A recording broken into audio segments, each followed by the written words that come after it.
East Texas Sports Network is dedicated on delivering the most entertaining sports broadcasts in East Texas. And if you're interested in having your next sporting event streamed live, visit us online at netsn.live.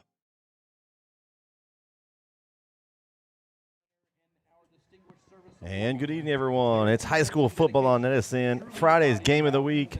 We have the Chapel Hill Bulldogs and the Lindale Eagles. Hello, everyone. I'm Brett Swinney. Alongside me, Jeremy Diamond here from Eagle Stadium in Lindale, Texas. And Jeremy, what proves to be maybe one of the games of the week we actually have the chance to see here live and in person. Yeah, I mean, I think I've been looking forward to this game for sure all week, but even almost a couple weeks just because of the potential magnitude here. You got a 4-0 team and a 3-1 team, and two teams that look to make a big statement in their district to open it out. Well, you got this. This is kind of a rivalry here that's been brewing over the last several years. Lindale's had the edge in the last 6 meetings, winning 4 of them.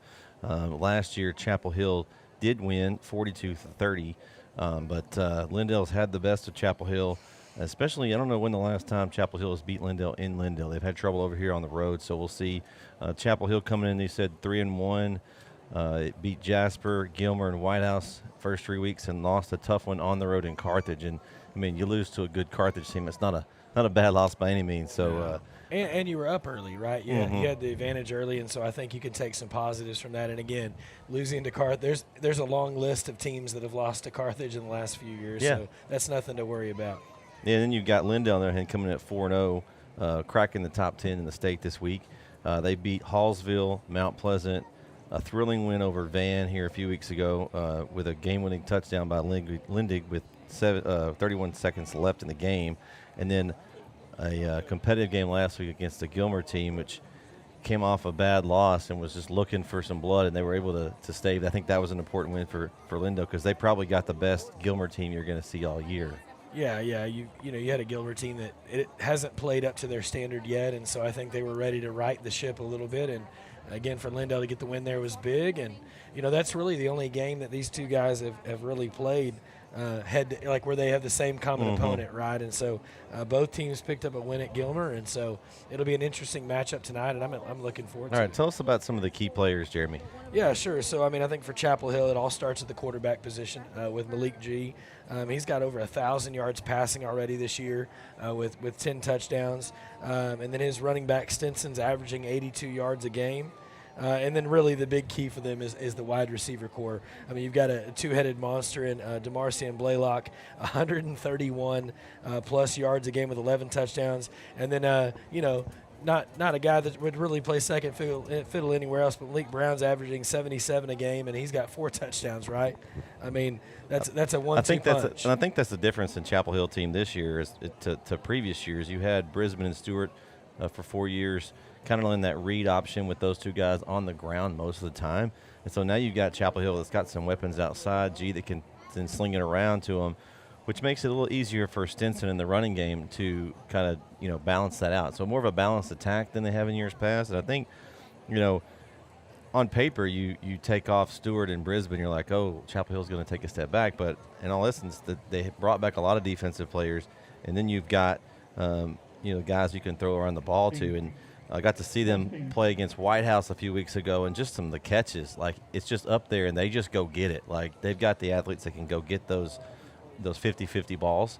And so, but, tell us a little bit about the defense. The defense is one of those that's kind of, when you score a lot of points, the other team gets a lot of possessions, so it's hard to judge it, but they've been solid this year as well. Yeah, and I think, returning 10 guys from a team that's, from the starters last year is a big deal. And you got 3 guys, Castaneda, Franklin, and White. All 3 are averaging over 9.5 tackles a game. That's a pretty good deal. You've got multiple guys with sacks. You've got 3 guys that have INTs, and so I think you see kind of a team defensive approach. And again, you're right. When you score a lot of points, you end up having to play a lot of defense and especially when you score quick. And so I think for them that's a big deal on their end. And so I think this is a very, very good Chapel Hill team. And really that 3-1 record is not indicative of I think the quality of opponent we're going to see tonight. Okay, tell us about Lindale. Sure, and then you got Lindale on the other end, right? You got David Lindig, as you said, a couple weeks ago had the game-winning touchdown pass. He comes in at 529 passing yards and 4 touchdowns, but he also chips in 113 rushing yards and 3 touchdowns. So kind of that two-headed approach there as far as run and pass. Then you got Thurman in the running back with 428 and 7 touchdowns. And then you got Emilian Johnson with 183 and 4. Receiving-wise, you got Fowler with 203 TDs, and then Copeland with 156 receiving yards. And then the tight end Price has got 59 yards and a touchdown. So, again, for them, kind of that same deal, a little bit of a balanced attack. They've got some guys that can run. And I think they're a little bit more predicated on the run overall than they are the pass, but they're not afraid to open it up if they need to. All right, so every time we're together, we have those winning keys. Let's go over Diamond's winning keys, Jeremy, and kind of go over those with everyone. Yeah, here. so I think for Chapel Hill, right, we'll start with them. They're the visiting team tonight. I think the big thing for them is getting the ball to those two playmakers we talked about a little bit ago, right? Getting the ball to your guys on the outside and let them go to work. We saw, in the Van game that the secondary can be exploited, and so I think that's going to be where Chapel Hill looks to take an advantage. And then I think they've got to win the turnover battle, right? You got to be on the plus side of that. And then lastly, I think limit the big play. I know Lindale's had a couple of, I think they had a kick return or two for a touchdown, some of those things. And so I think if you can make Lindale matriculate the ball down the field, you've got a better chance of coming out on the top of that game. All right, what about Lindale? Yeah, and I think for Lindale, I think the big thing is getting G off his spot, right? Don't let G be comfortable in the backfield. Put pressure on him, get him moving. Just make it hard for him to be effective. And then I think you've got to win on special teams. We just talked about the kick return. I think if they can get a big play or two on the special teams end, that's going to help. And then lastly, they've got to do everything they can to contain the two studs, right? I mean, I think that's going to be the position battle of the night. night. When they do get it, you've got to get them down. Right, yeah, they're gonna get their catches. The key is don't let them get a ton of yards after the catch. Keep the yak yards down. All right, well, we're about 4 minutes here to go as we warm up. And Jeremy, I'm excited just for this one, and there's districts getting underway this week. Kind of looking at the matchup here between Coach Cochran and Coach Reardon. You've got, again, we just mentioned Lindale entering in that top 10. They've we've got them ranked in our poll, right? I think my poll, I've got Chapel Hill and Lindale right next to each other. So it's the time to separate. Yeah. I think in this district, right now, I kind of think Kilgore's the alpha, and you've got Lindale, Henderson, and Chapel Hill kind of right there. And of course, you've got still have Palestine, Pine Tree, and Maybank, willing to shake things up in there. So every win's important, but to get off to a win in this game against an opponent where you're probably going to be trying to get up the pecking order against, I think it's super important. Yeah, I mean, you could look back at this game at the end of the season and say this determined potentially maybe 2 and 3, right? I think that's the big thing here. Let's go down to the field for the national anthem. We'll be back for the coin toss here on NETSN.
All right, we're about ready for the coin toss here, and man, Jeremy, you missed it last night. I was over in at Tyler at Grace Community, and boy, we had some offense. I think we might have another offensive battle here. Yeah, coming to this one. I think we'd be surprised if there weren't big points put up tonight, right? I think that's the expectation. All right, we got captains here for Lindale. Number 60, Cameron Griffin. 99, Cam Beeson. Number 4, Asher Metters. And number 5, the tailback, Hank Thurman. So you got Chapel Hills there, Jeremy? You got number 2, Demarcian Blaylock. You got number 4, Joshua Castaneda. Number 6, Malik G. And then number 62, Isaiah Collins. Number 62, Isaiah Collins. For your Lindale Eagles, All right, now the question is how well is the official going to give us the coin toss? Because we've had a couple of weeks where it's been a little iffy, and we have to wait till they actually line up to know. We got our man Calvin out on camera. Is going to capture a great picture there. And again, thanks for joining us tonight. I appreciate you tuning in to this Game of the Week here on NETSN. And make sure you subscribe to our channel, like this video, and also download our NETSN app. Jeremy, you love to talk about the app. You want to give our fans at home a little overview of the app and what all it costs and how much it costs. Sure. So the app, I mean, it's great, right? You can find it in the Google Play Store. You can also find it on the Apple, right? On the Apple Store, on the App Store. And the great thing about it is it costs you nothing. It's free to download, and that's thanks to great sponsors that we have that help us provide that. And then we have things like pick'ems. We have live scores. We have live streams you can access. There are polls. You can see our weekly polls. We do a 4A through 6A poll and a 3A, 2A TAPS poll every week of the top 15 in the area. And so those are things you can do. You can actually pick them against us to see if you know more than we do. Yeah, probably some of us. Sometimes I wonder what I know. I've seen all these games, and I still don't know if I know what I'm doing here. That's right. But awesome. Lindale did win the toss, and they deferred to the second half, and Chapel Hill will receive the opening kickoff. So Chapel Hill will get the ball first here. And, man, this could be one of those games. I mentioned the game last night, Timpson and Wolf City. Two great offenses. The defenses were just trying to keep up. We had onside kicks going everywhere because nobody wanted to give the ball back to the offense. And it was one of those things that just every drive mattered. There was drives in the first quarter that came back to get Wolf City because they didn't score in a couple drives. They turned it over once, and those possessions mattered later, and they just weren't able to complete the comeback. And so I think it's the same way with these guys. These two teams are going to score and score a lot. I just have a feeling now. I may be announcer jinxed it. We have a 7-0 game. I'm sorry about that. But I just feel like this could be a back-and-forth battle, which, I think that it could be the last one with the ball. I mean, it could be just one of those great shootouts. Well, here. and I think you see that, Chapel Hill's expecting the unexpected. If you look up front, there's a lot of skill guys up on the front line there instead of some big giant guys. So they might be expecting a little bit of chicanery as well. You got Camden Lane kicking off for Lindale, and then back deep for Chapel Hill looks like DeMarcion Blaylock, and then I think that's Malik Brown also, the two dynamic receivers. Hey, you got to get the ball to your playmakers. You might as well do it on the kickoff too. Well, they're going to squib it to them, and it's going to be, maybe fielded by Blaylock, and he's going to give it a go from the 5-yard line, and he's looking for a crease and doesn't have much of one, and he's going to get tackled down right around the 18 or 17-yard line. We'll see where the official spot is, but that'll be where Chapel Hill will take their first possession, 1st and 10. Yeah, and I think it's going to be, they're going to the 18. They're going 18. Okay, we're kind of walking between the line. You never know which foot they're going to use. So we'll officially start from the 18. Again, leading them back onto the field, Malik G., the senior quarterback, number 6. He's got in the backfield with him is Stinson. We mentioned earlier he's their leading rusher on the season. In the gun, G. He's going to hand it to Stinson off the left side. Stinson's got a lot of room. The ball came out from immediately from the first play. Hadn't seen a signal yet. There was a lot of blue around it. If Chapel Hill got back on it, that was a... I think that was a self-inflicted fumble, too, because that ball popped. He hit his own teammate, and the ball shot straight up in the air there. It was almost like he was running so fast he forgot the ball. Yeah, he did. Because there was a lot of room over there. So it'll be a 2nd down now and 7, it looks like, from the 21-yard line. G drops back the pass. He's going to set up a little screen over here to the near side. Popped immediately. I think that ball down as well? I don't know, but he got popped. That was on the catch. That was number 88. That is Ryan Harris, and he was popped as soon as he caught the pass. So they're going to go backwards now, and I think they're back to the 17. So it's going to be a 3rd and what they've got spotted as 11 on the field. Well, and the crazy thing, too, who had on their bingo card that 88 was going to be the first catch of the night, right, with Brown and Blaylock. That's probably the last guy that they expected, and yet Lindale was ready with a big hit. Lindale's going to bring pressure. G steps up in the pocket. He's going deep. He's got Blaylock. He caught it. Makes it. What a catch by Blaylock.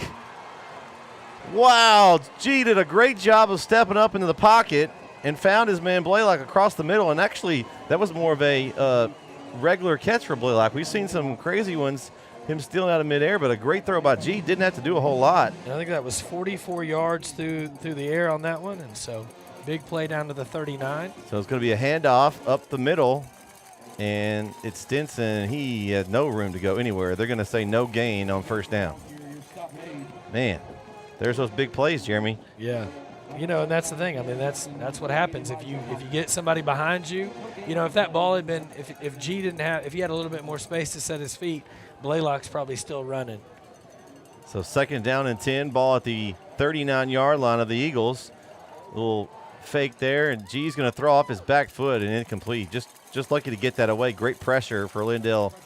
Yeah, that's Caleb Walker. He plays the field side end.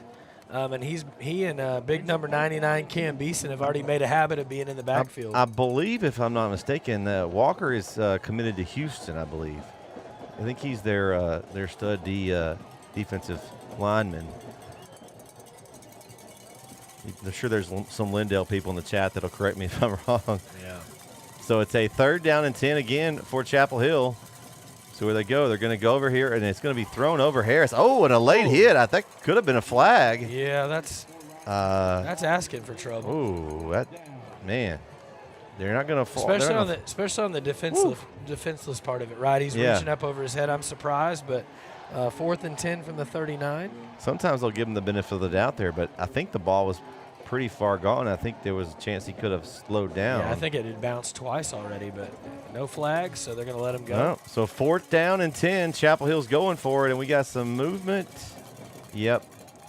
And it's going to be back 5 for the Bulldogs there. And I don't know, they may let them, the punt unit looks like, yep, they're going to come out and punt here. So what it did was it gave them more room here, and now they'll see if they can pin Lindale deep. Back to punt for the Bulldogs, number 11. That's Allen. And I guess on the receiving of the punt, it will be J.B. Ray back deep for White House. J.B. Ray back to return for Lindale.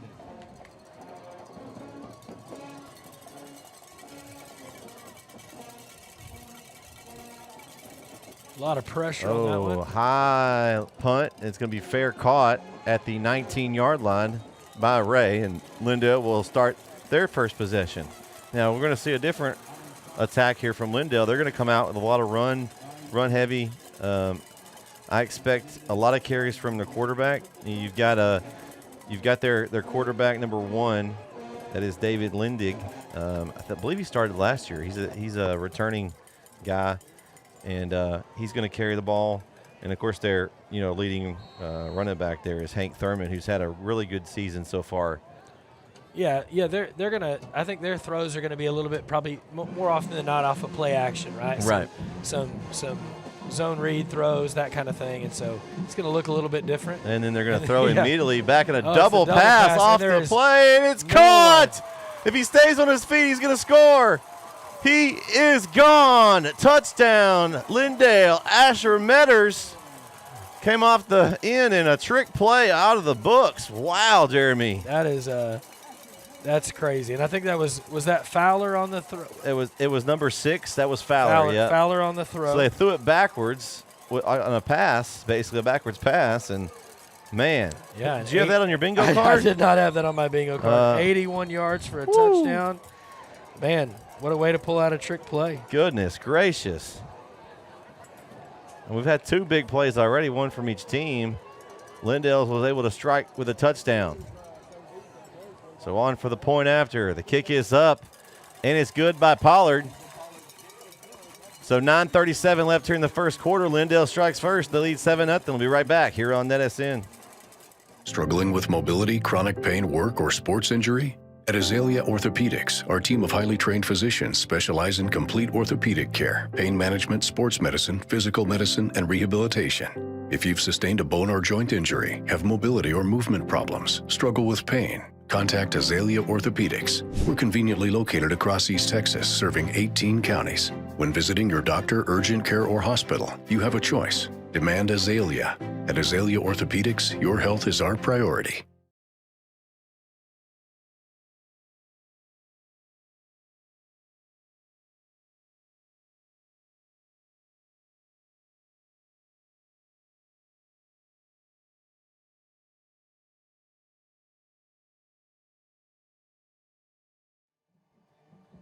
And we are back here on NETSN. Brett Swinney, Jeremy Diamond here. Well, Brett, I think if the first couple of minutes are any indication, I think points are going to be at a no shortage tonight. Yeah, I mean, what a crazy play. Two big plays. Chapel Hill was a little bit deeper, and Lindale just a great play call from Coach Cochran and company there. You use those plays when you need them, and they thought this was a time to use them. Yeah, and it was effective. A little onside pooch kick. Big oh my Ooh, goodness, that was close. That got dangerous too. Ooh. That third bounce was just kind of floating there, and it's like it was fielded. That's number 7 on the field. That was Calico. So it was one of those that it almost took some backspin, and he was waiting on it. Yeah, he almost waited too long. So we'll see what Chapel Hill comes out in on their second possession here. Chapel Hill will start. Couple of big plays, but then some not so good plays that drive. You had the one big pass play. You had the penalty there to back him up before sending a punt. And we talked about it, right? We said get G off his spot, and the one play they were able to, but then he was able to recover and make the deep throw. But then the next 2 pass plays, he was off his spot, and it's harder to throw when you're off schedule. Yeah. Oh, we had a lot of movement there. That's something wrong there. Probably lucky they blew the flag as the ball zooms by, and that's going to be movement up front. You could have picked a couple of players, I think, there. Yeah. Just another penalty going backwards. And, those penalties we saw Chapel Hill play White House, and both teams were trading penalties. And that's one of those things when you get to this time of year in district play, you have to make sure that everybody's on the same page. You don't want to make any penalties and give the team any help, right? Well, and Lindale, I mean, over the years, they've been notorious for the late shift. Right, they're in a defense, and then all of a sudden, right before the snap, they're going to throw 3 or 4 guys in a different spot, and you've got to be able to hold still, and it's hard to do. G rolls the pocket to his left, looking to throw down the field. He's got a man there. Good coverage by Lindale, though, as they were trying to get Blaylock down the sideline, and he was well covered. Looks like the coverage was there by Jackson LeGros. Yeah, and Blaylock's got good speed, but LeGros got the size advantage, right? So Blaylock's got to have a little separation there because LeGros probably going to win the jump ball with about 6 inches on him there, and so. And we're familiar with LeGros. He's a baseball guy. We covered some Lindale playoffs last year, and so a good athlete. His brother's gone on to college. They're playing somewhere now. This time it's going to be a handoff. It's kit number 13 on the carry. That's Darden, and he's still going. And a good run for Darden there in his first carry of the game. Again, the chat's open. We got Stephen M. Bahee Jr. says, go Eagles. So welcome to the chat. The chat's open. Let us know where you're watching from, who you're watching. Maybe you're just here to check out this game tonight. Let us know. All you have to do is subscribe to our channel.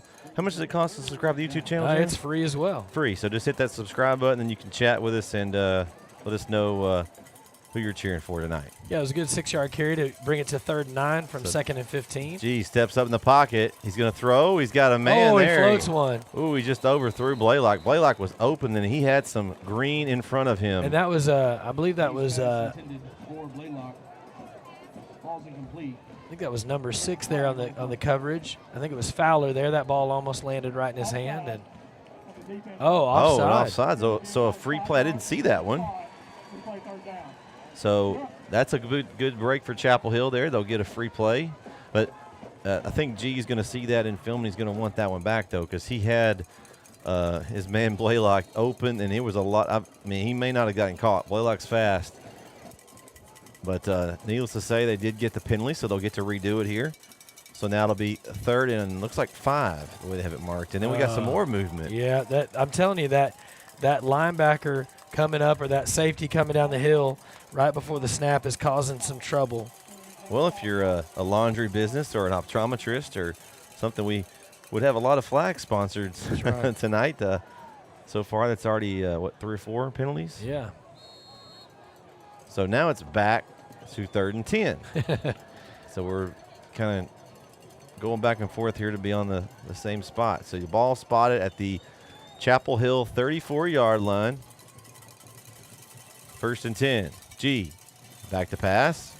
Looking back in the pocket. Throws off his back foot, trying to get Blaylock. He was open. There was a lot of contact there at the top of that route. He and Blaylock at number 14 for Lindale, Jacob Petway, collided there, and no flag. But unable to make the catch. Yeah, he's trying to throw off his back foot there. He's not able to step into his throws, and it's kind of affecting his accuracy, it looks like, early. Yeah, they've got to figure out something up the middle there because there's a lot of pressure coming in that guard center area right now for Chapel Hill.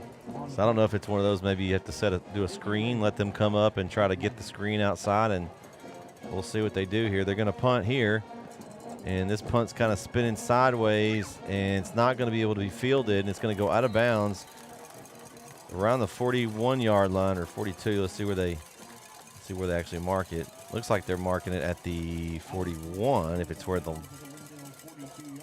yeah, he got the 41. So 1st and 10 for Lindale at the 41. All right. I mean, again, I think that's the key, right? Getting G uncomfortable, and they've been successful so far. And now Chapel Hill's got to counter here with a little defensive stop and get the ball back, and then they've got to get some flow going. So 1st and 10, Lindale at the 41. Lindig. Hand off, up the middle to the tailback. That is Thurman. And he is going to get maybe a couple. They're going to give him 3 on that carry. A good forward progress spot for Thurman. And it's nothing fancy with Lindale. They're just going to kind of run right at you. They got those big daddies up front, that offensive line. Yeah, they're gonna try to impose their will on you and see if you can stop them.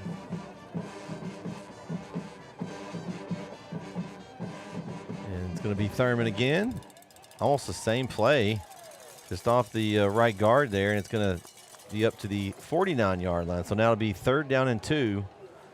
Yeah, and he did a good job there in the hole of a little bit of a jump cut to avoid the first defender and then got north. Well, in this case, west, and he got down the field quickly. So he wasn't going side to side. He made his one cut and was decisive. Yeah, if Lindale's going to be content to just pick up 4 or 5 yards of carry here and control the clock. Going to be another handoff right the middle. He breaks through, a nice run. And again, it's Thurman. He picks up the 1st down. Man, good run by Thurman. Lowered his shoulder and just ran through the tacklers. He is now into Chapel Hill territory. They're at the 45. So 1st and 10 from there. And if you didn't have that one trick play, Jeremy, you'd say all they're doing is pounding it. Yeah. They've kind of gotten that play out of the way. They got the lead. Now they're going to try to control the clock here. Comes the H-back in motion. And a pass complete. At the 40, he'll pick up a couple extra there, and that pass is caught by number 6. That's Fowler. And just enough to kind of keep the defense thinking, making sure they're not, sleeping on the receivers on the outside. Yeah, that's going to give him 8 on that one.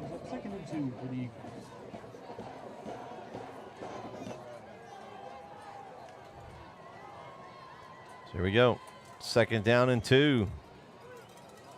Handoff right up the middle. Good tackle there in the backfield, but not before a couple yards were picked up. Yeah, I think that was Allen again on there. He came in flying in from his safety position and made the tackle. So 3rd and short again after that carry by Thurman. And he's been the workhorse so far. It'll be interesting to see when they pull it and let Lindig run, because they will do that at some point. It'll be Thurman again. He got stopped. Well, let's see where they mark it. I don't think he got across to the 1st down. I think he's going to be a little short. I was going to say, it looks like they're going no gain on that one. They're spotting him at the 40 or at the 36 again. He had a pack of dogs a hold of him, and it kind of stood him up. So 4th down and 1. Okay. And you're in that spot where you're going to go. Yeah, for it, they're right? gonna, and this is they're built for going for it here. I don't see any.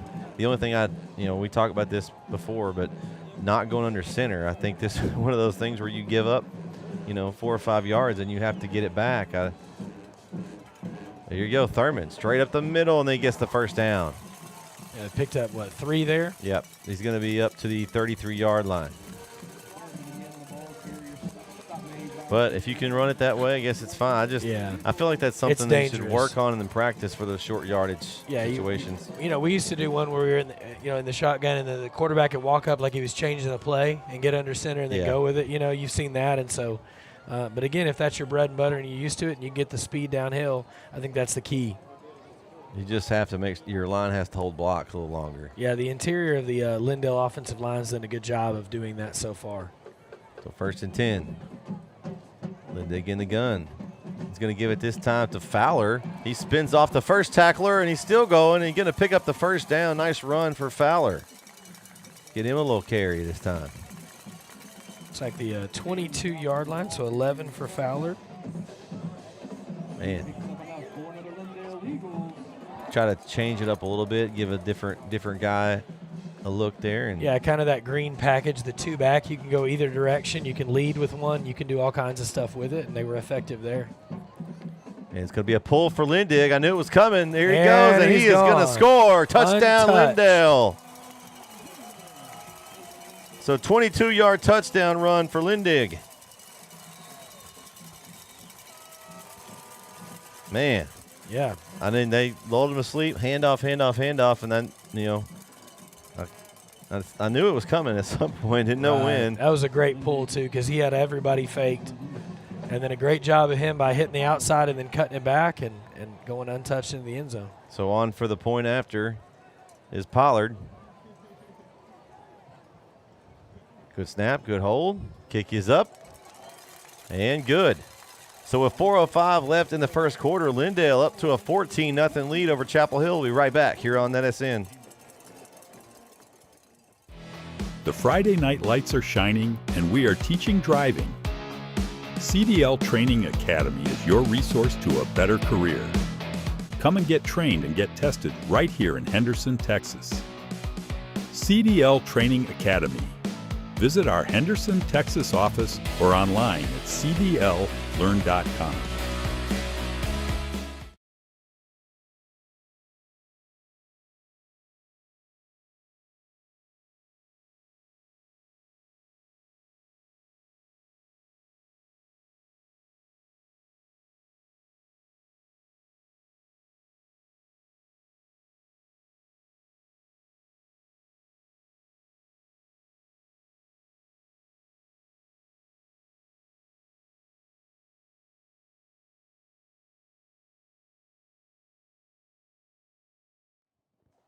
And we are back here on NETSN. Brett Sweeney, Jeremy Diamond. I'd like to thank our sponsors for tonight's broadcast, Azalea Orthopedics, CDL Training Academy out of Henderson, and the Brook Hill School, all sponsors for our site-wide football on NETSN. So we appreciate those guys that provide this and make this possible. And a deep kick, and Blaylock's going to watch it go over his head and into the end zone for a touchback. So Chapel Hill will start the drive, 1st and 10 from the 25. All right, Jeremy, a big drive right here. What you've seen for the first two drives from the Bulldogs, what do you think they need to do here on this one? Yeah, I mean, we talked about it. I think a screen wouldn't be a bad idea. I would normally have said, go on a different snap count, but you've seen Chapel Hill false start a couple times, so I don't know if that's the best idea, but I think you have to take advantage of Lindale's aggressiveness and make him pay for it. Maybe you bring a wideout in and you chip that linebacker that's coming in with a head of steam, but maybe a trap block, something. You've got to get these defensive linemen second-guessing where the block's coming from. If you're too vanilla, it's going to be too easy for them to shoot the middle, and so I think you have to get them on the edge and get them to the outside where they're a little bit their strength isn't the same. Here we go. G back to pass. Got pressure coming from the side. He throws it out, and it's over Blaylock's head, incomplete. I just haven't found that connection yet. Had the one deep pass early, and there was how many completions has he got? He's got two. He's got two, one for a loss of 4, then one for 44, and then he's had 5 straight incompletions. So okay, and again, it's a good job by Lindale keeping him off balance, not letting him feel comfortable in the pocket. I expect some short rolls, maybe to the right, to give him a chance to kind of get his feet set and get away from the pressure. It's going to be a pull from G. He's going to go up the middle for a run. He's going to get to the 30-yard line. So he'll be 5 yards short of the first. It'll be 3rd down and 5. And I like that. Let's see what they've got on the run side. Maybe run a couple times and maybe to make Lindale, okay, maybe we need to play more inside and give his receivers a little more time. It also maybe will help the pass rush. Yeah, because they're going to have to stay in their lanes and keep contained, and they're bringing heat. Gee. Oh, Blaylock. Oh, what a catch. A one-handed snag from Blaylock. Goodness gracious. Is this Madden? My Looks like goodness. a Madden catch. That looked like those Alabama receivers when you play college football and you throw it anywhere in the vicinity. What a catch there. Man, oh man. Hope someone's looking at that guy. He needs a look, because if you can catch like that, it makes it real easy on your quarterback. So we handoff up the middle at Stinson, find the little hole. Just hang on to that ball. And he's going to get pushed forward, close to the first down. It's like maybe 7. Yeah, 7 or 8. There's a big pile of guys over there. I'm not sure where they're going to mark it yet. I think they might be on 8 because where the stick is. Yeah, they're going to give him 8 on the carry. So 2nd down and 2. Now this is where Chapel Hill wants in the sticks, and this is where you could take a shot if you wanted to. Yeah, you're in a spot where you can take a shot. You're 52 yards out, right? If you can give him enough protection. So you need Simpson here to chip well, any pressure that comes in, and then. Man in motion. He will be back to pass. G throws deep. He's got Blaylock, and he's also got Lindale. And he comes over in the double team. The safety, LeGros, you're right. And he read that like a receiver. And great play by the LeGros and the Lindale defense. And it's one of those things, if you're going to have the guy cheat over, it's going to be hard to throw that jump ball with 2 guys there. So. And that's one where that's a great that ball's scheming. Probably got a little too much air under it, right? If it's a little bit flatter on the trajectory, he's got an open man. But when you hang one a little bit, it allows those safeties on the other side of the field to recover and get there in time. And great play by LeGros. Played that like a center fielder and picked it off. Let me go back and talk a little bit. Now, when I went to Chapel Hill White House a few weeks ago, they got down early. It was like, 14-7. White House got up. Gilmer game, they were down 20-0. Carthage, they were all ahead in that game, but they've started out slow a few times, and we'll see if that affects them tonight. Oh, a spin, man! Big hit off. That was a circle button there, Thurman, for Thurman. Jeez. Yeah, big spin, and then he got thumped after the spin. I think he picked up 3. Is it a spin and then a hit stick for the defense? Yeah. Somebody hit that right joystick and thumped him. I think the danger here is this is a different level of a team. It is. In that sense of competition-wise a little bit here, and so you can't get any further behind. I think if Lindale were to score here, I think it puts you behind the 8 ball. And the way Lindale runs their offense. Right, because they're going to chew clock, right? We know that, and that's what they do. So LeGros is going to fake the handoff and keep it himself off the right side. LeGros's got a lot of room. Excuse me, not LeGros. That's Lindig. I'm sorry. It's Lindig up there for the right side. Sorry, David. Trying to give his yards away. I did. I tried it. Well, I'm still on LeGros' great interception while ago. It was fantastic. Yes, that was 12 for Lindig there. Man, and he's really used that pull well. They haven't overused it. They use it enough to kind of keep the defense off balance. Well, and that jet motion makes it even harder on a pull, too. And he's going to drop back to pass. Lindig throws it, and he overshoots his receiver, intended for number 8 on the far side. That's Carnathan. So, kind of first off-target pass of the. Is that his first incompletion? Yeah, that is. That's his first one. That's only his second pass of the evening. Yeah, because the first that other one was it was technically not a pass. It was backwards. Right. It was Fowler on the pass on that one, and so.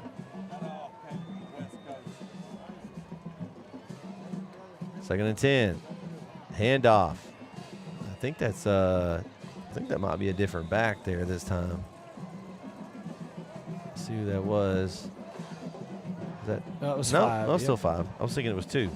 Okay, so it is still number 5, Hank Thurman. Looks like they picked up 2 on that one. Now, 2 right here, Chapel Hill's got them behind the sticks. What will Lindale do? Are they just going to run it and try to hope they get the first down? Or are they going to pull something out of the hat a little different here? So yeah, I'm watching the read. I think that's going to be the big, right? I think you're going to pull here, and so you've got to be disciplined and stay in your lane, right? You got to play your gap and not do somebody else's job here if you want to get the stop. And Lindig's back to pass. He's throwing it out to the side, and it's caught, and it's going to be enough for the first down.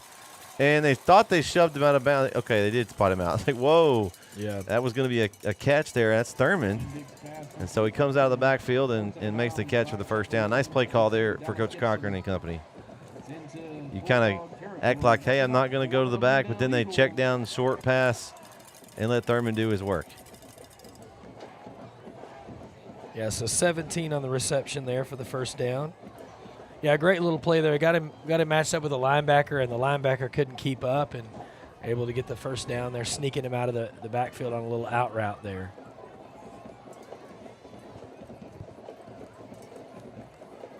So back to pass. And Diggy's got a man, and wide open is Thurman across the middle. And he's inside the 15, tackled down at around the 12. Man, they forgot about him. He just went basically a right up the middle route. That was one in Madden that used to be open, Jeremy. You just run that running back right up the middle, and nobody that one and that little Texas route, the little angle route out of the backfield, you could always get guys open on that one. And, yeah, he just kind of ran the seam there, and everybody forgot about him. The linebackers let him go, and the safeties were deep enough they couldn't pick him up quick enough. So they'll have to run one more play here, and it's going to be Thurman. He bounces around, gets to up to the 10, and that's going to probably do it here for the first quarter. So Lindale will start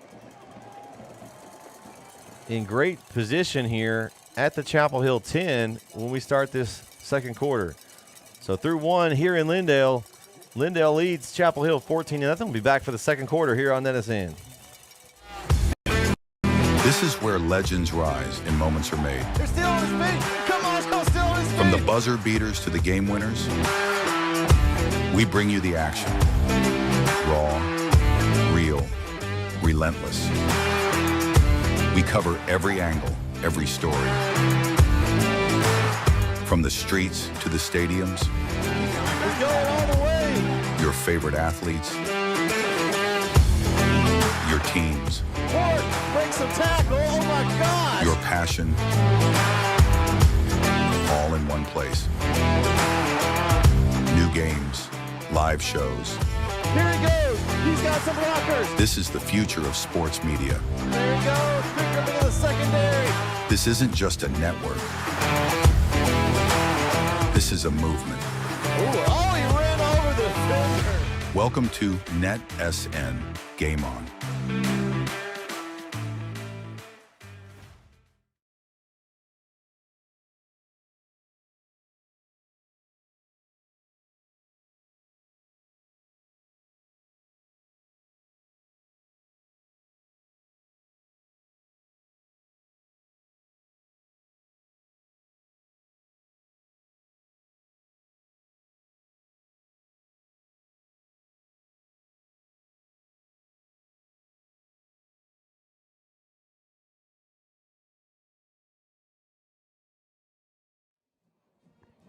And we are back here on NETSN. Brett Swinney, Jeremy Diamond back for the second quarter as Lindale looking to put a big lead up early here as they're up 14-0 and just knocking to the door here for another score. It's going to be a quarterback run straight ahead, and he's going to get up to the 7-yard line. That was 7. Oh, was it? That was they went Wildcat. That was our guy LeGros. Okay, LeGros. Now see, that's what it was, Jeremy. You were calling it early.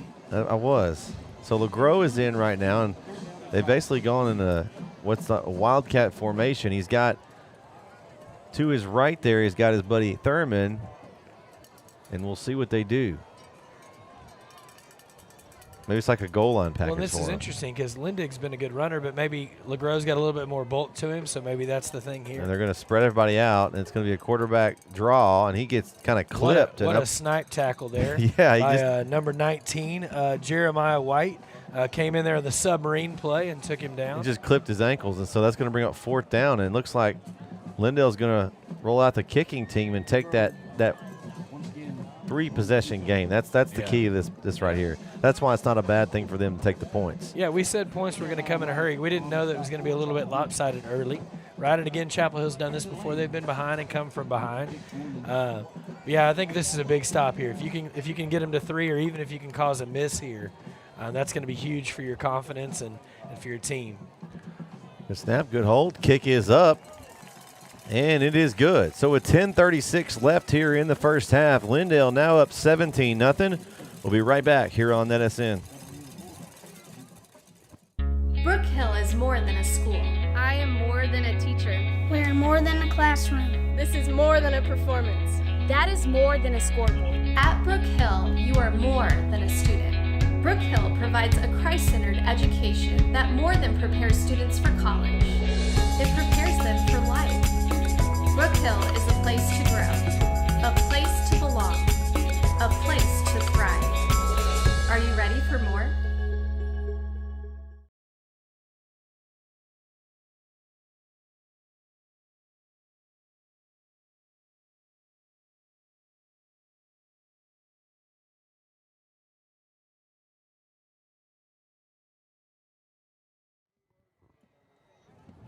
Back here on NETSN. I'd like to thank everyone for tuning in. Hey, make sure you subscribe to our channel, like this video. We appreciate you.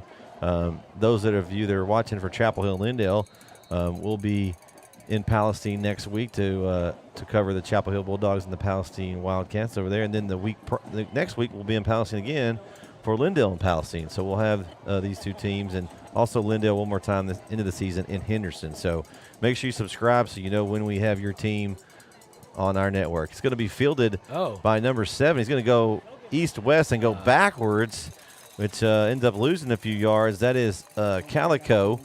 And yeah, it was a great idea initially, and then I think he hurt himself by trying to juke too much. Just go sideways, get what you can to get up the field. But they're still going to have decent field position here. Yeah, they're still going to be, let's see, where they got the ball at? The 33. Yeah. So good field position. And Chapel Hill is going to be happy here. They got the win. That Lindale had it inside the 10, and they forced the field goal. So this is their chance, but they've got to do something here on this drive. Need some points of some sort. Yeah, and again, I think it's got to be, you got to get some yards on first down here.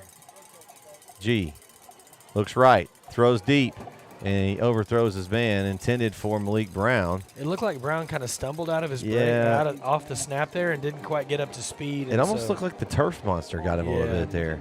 Like he lost his footing like halfway through his route. Yeah, because he had a step and a half on the DB there, but he just couldn't get to that ball. Well, and I think that's been important. The first down plays, Chapel Hill's coming up with no yards, and so then it puts more and more pressure on these second and third down plays. G again. He's going to scramble over to his left. He throws back right across the field, and it's intercepted. And that's picked off by number 23, I believe. Yeah, that's J.B. Ray. Man, that's a tough throw. And Ray said, thank you very much. I'll take it. Wow, what a play. That's that one where, you don't want a player rolling to his left and then coming back across the field to the right because it always leads to trouble. Yeah. And, again, the old adage is proven true. That's just a tough throw. It is. No matter who you are, that's a tough throw, and especially into a crowd. There were 3 or 4 Eagles, maybe a couple of Bulldogs, but. Well, he was rolling left and then stopped and threw back across. It might have been a little bit easier if he was going the other direction and stopped and threw across your body the other way, but that's just a tough throw for anybody, especially a high school quarterback. That left roll is hard for a righty to begin with, right? Rolling to your left is tough anyway, and then add to it trying to throw across your body is just a bad idea. So we'll see if looks like Lindig's back in now, so he'll throw the ball around, and the ball is caught, bobbled and caught at the last minute, completed to number 9. That's Brody Copeland. He kind of fumbled it in his hand for a second and came down with it and made the catch. It's a little scary moment for coaches over there on the sideline. Yeah. Sometimes when those things get bobbled like that, it can end up popping up and getting intercepted. Yeah, so 15-yard completion there for a first down. They got the ball on the 20, knocking at the red zone again, or I guess the 19, so 16 on that technically are in the red zone. Yeah. So 1st and 10 from the 19. Going to send a man in motion. He's going to he fakes it, and Lindig throws it, and good coverage there for Chapel Hill, intended for number 6. That was Fowler. And that was Green on the coverage there. He was like a blanket there, all over it, and did a good job. It almost came to him. So if you're Chapel Hill now, I mean, you've got to be thinking hold again here and force another field goal here. I mean, I would think I haven't seen the kicker's leg, but I imagine they've got somebody that can kick from here. It's going to be a handoff up the middle, and that's that man again. He's carrying it. It's Thurman. He is the workhorse here tonight, and he's going to get a couple more. Ball's up to the 17-yard line. So 3rd down and 8. So you think they're just content to hand the ball off, pick up the yards, and kick another field goal, Jeremy? Yeah, I mean, I think the thing for them is points, A, and then ball security, right? So those two things are big here. You want to get points on the board. You'd love to get a touchdown, but you also don't want to risk something here where you've got 3 points in your pocket.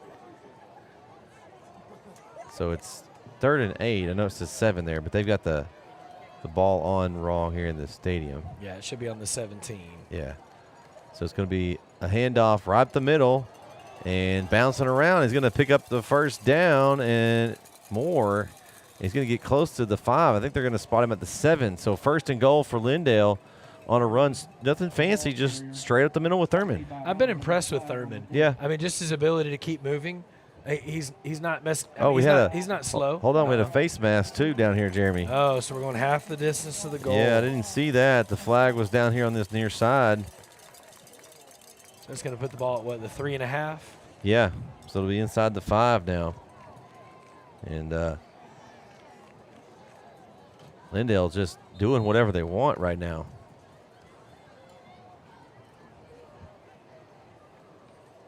Yeah, I've just been impressed with Thurman. He's kept his legs moving.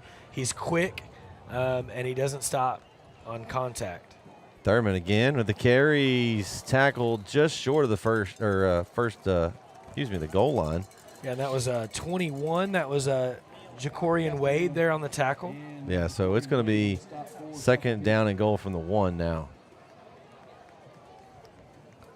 And if the Eagles of Philadelphia were out there, it would be a tush-push time. And That's right. Now you're going from the shotgun. We talked about it earlier. And a handoff and an easy touchdown run for Thurman.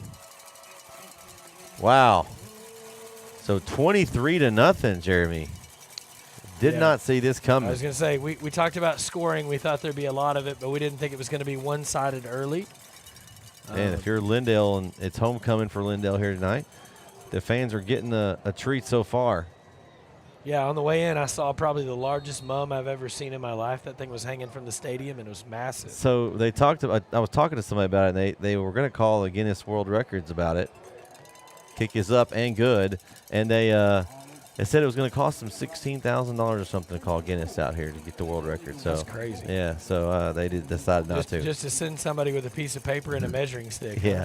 So 7:53 left here in the first half. Lindale leads 24-0. We'll be right back here on NETSN. Struggling with mobility, chronic pain, work, or sports injury? At Azalea Orthopedics, our team of highly trained physicians specialize in complete orthopedic care, pain management, sports medicine, physical medicine, and rehabilitation. If you've sustained a bone or joint injury, have mobility or movement problems, struggle with pain, contact Azalea Orthopedics. We're conveniently located across East Texas, serving 18 counties. When visiting your doctor, urgent care, or hospital, you have a choice. Demand Azalea. At Azalea Orthopedics, your health is our priority.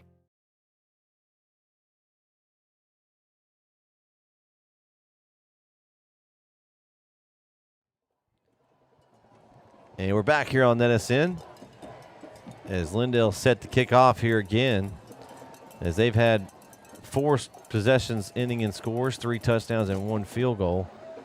And it is a 24-0 lead. A little squibber along the ground, picked up and fielded by number 12. That is Banks. And Chapel Hill will get pretty good field position here. And, man, if you're the Chapel Hill offense right now, you've got to get something going. Yeah, but the hard part is you can't press. Right. Right. You've got to stay disciplined. And I think that's the hardest thing. Stay patient. Even though the game is 24-0, you're not going to get it back in one play. And sometimes I think guys try to be the hero a little bit, and they try to do that, and then that's when you get in trouble, right? Yeah. You make the throw that you know is probably risky, that you normally wouldn't make, but you're down big, and so you want to try to get it back, and then it can lead to worse. So they're going to go 2 backs here. Maybe to chip a little blockage, maybe if they need to. And it's going to be a handoff strip. The middle and a nice breaking tackle. Oh, mackerel. Let him go. There Let goes him cook. Darden. Darden with a big run. Goodness, a little shimmy at the end there. Wow. And that's what they needed, a big spark right there. And Darden provided it with a huge run on first down. Yeah, 34 yards on the carry. Man, he just bulldozed the defensive player from Lindale there. And maybe they found something with this 2-back look. We'll see what they do on this play. 1st and 10. Darden's going to get another carry. He's got lead block of Stinson. Why not? And Darden runs through a tackle, and then he is thrown down. That was 21. I think that was Lincoln Lang on the slingshot there. It was a disrespectful sling down. That was. He said, not today, sir. Looked like he picked up 8 on the carry. Yep, so 2nd down and 2. Ball's at the 27. Hand off. This time to Stinson. Stutter steps. Hits the hole. I think he's going to get enough forward progress for the first, and then some extra. And Chapel Hill coaches are looking for a flag, and nothing's been thrown.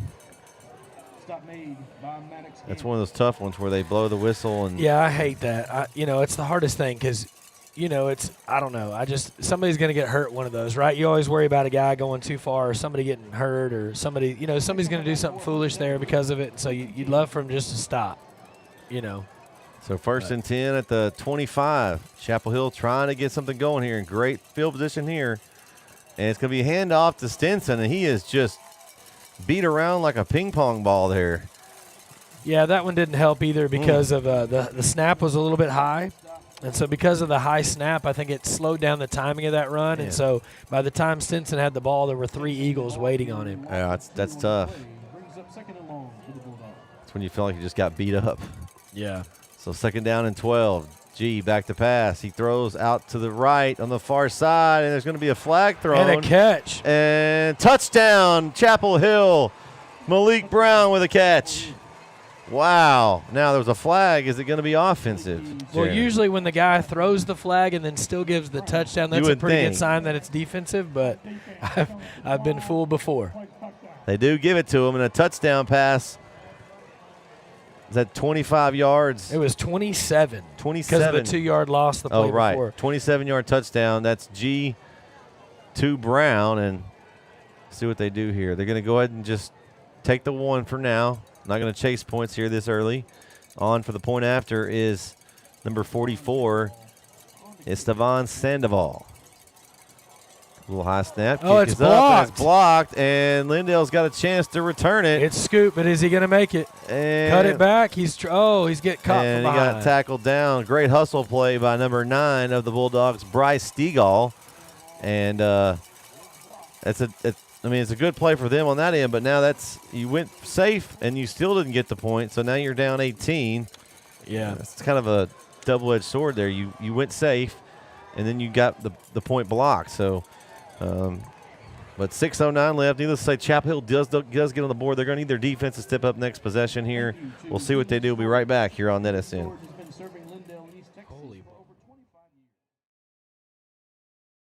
Your vehicle is one of the biggest investments you'll make, and at Fairway Ford, we're committed to keeping you on the road.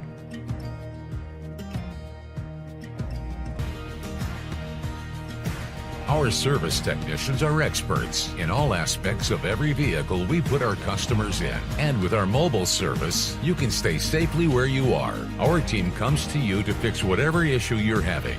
Learn more and book your next appointment at fairwayfordhenderson.net.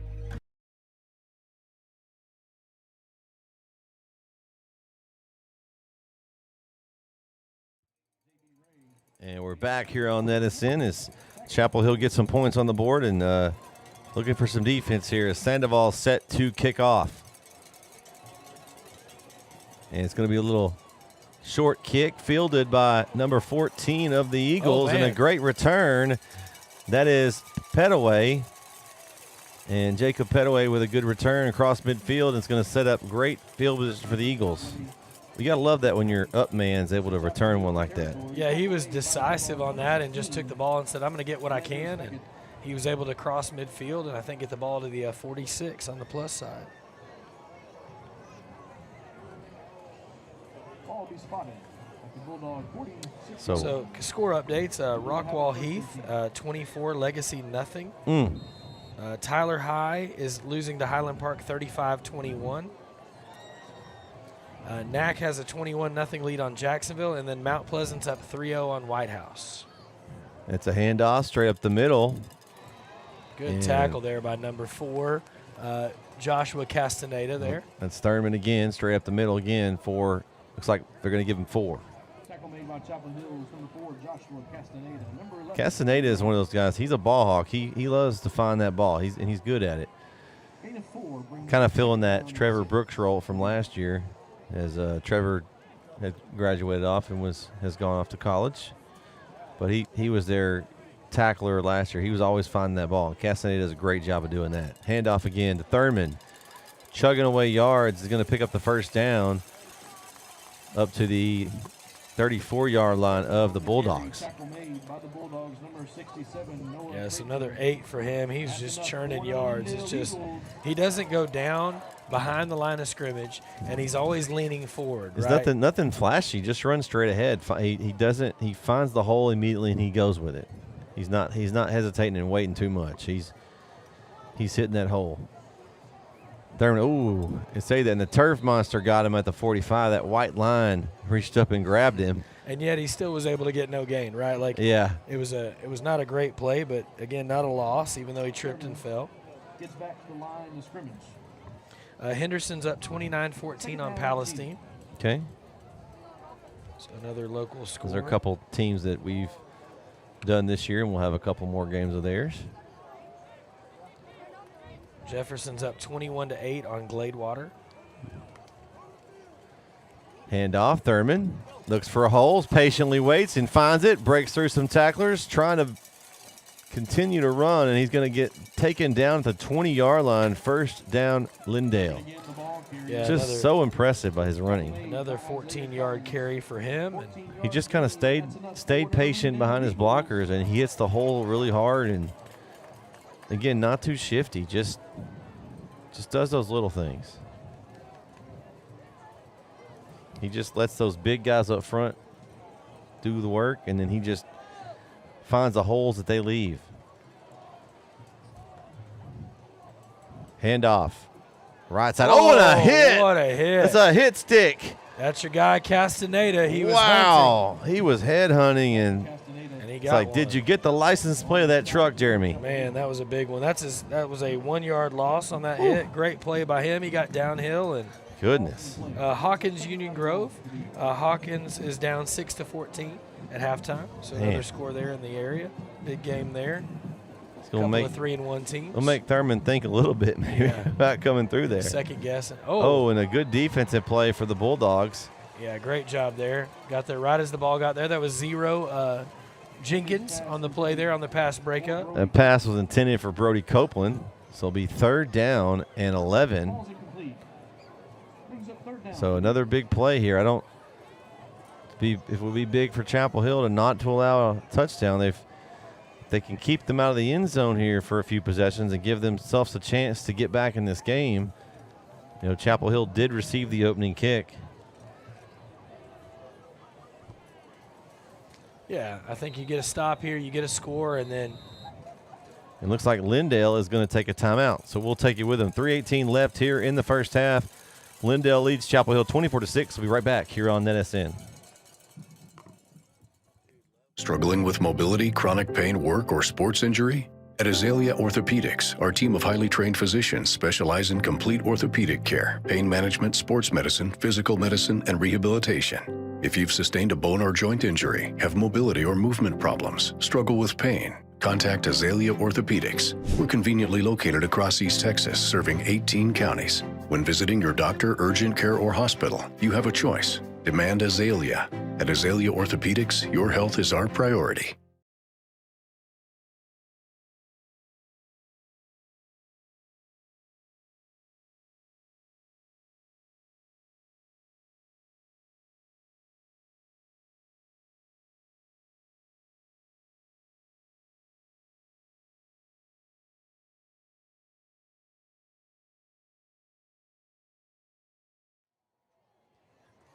Back here on NETSN.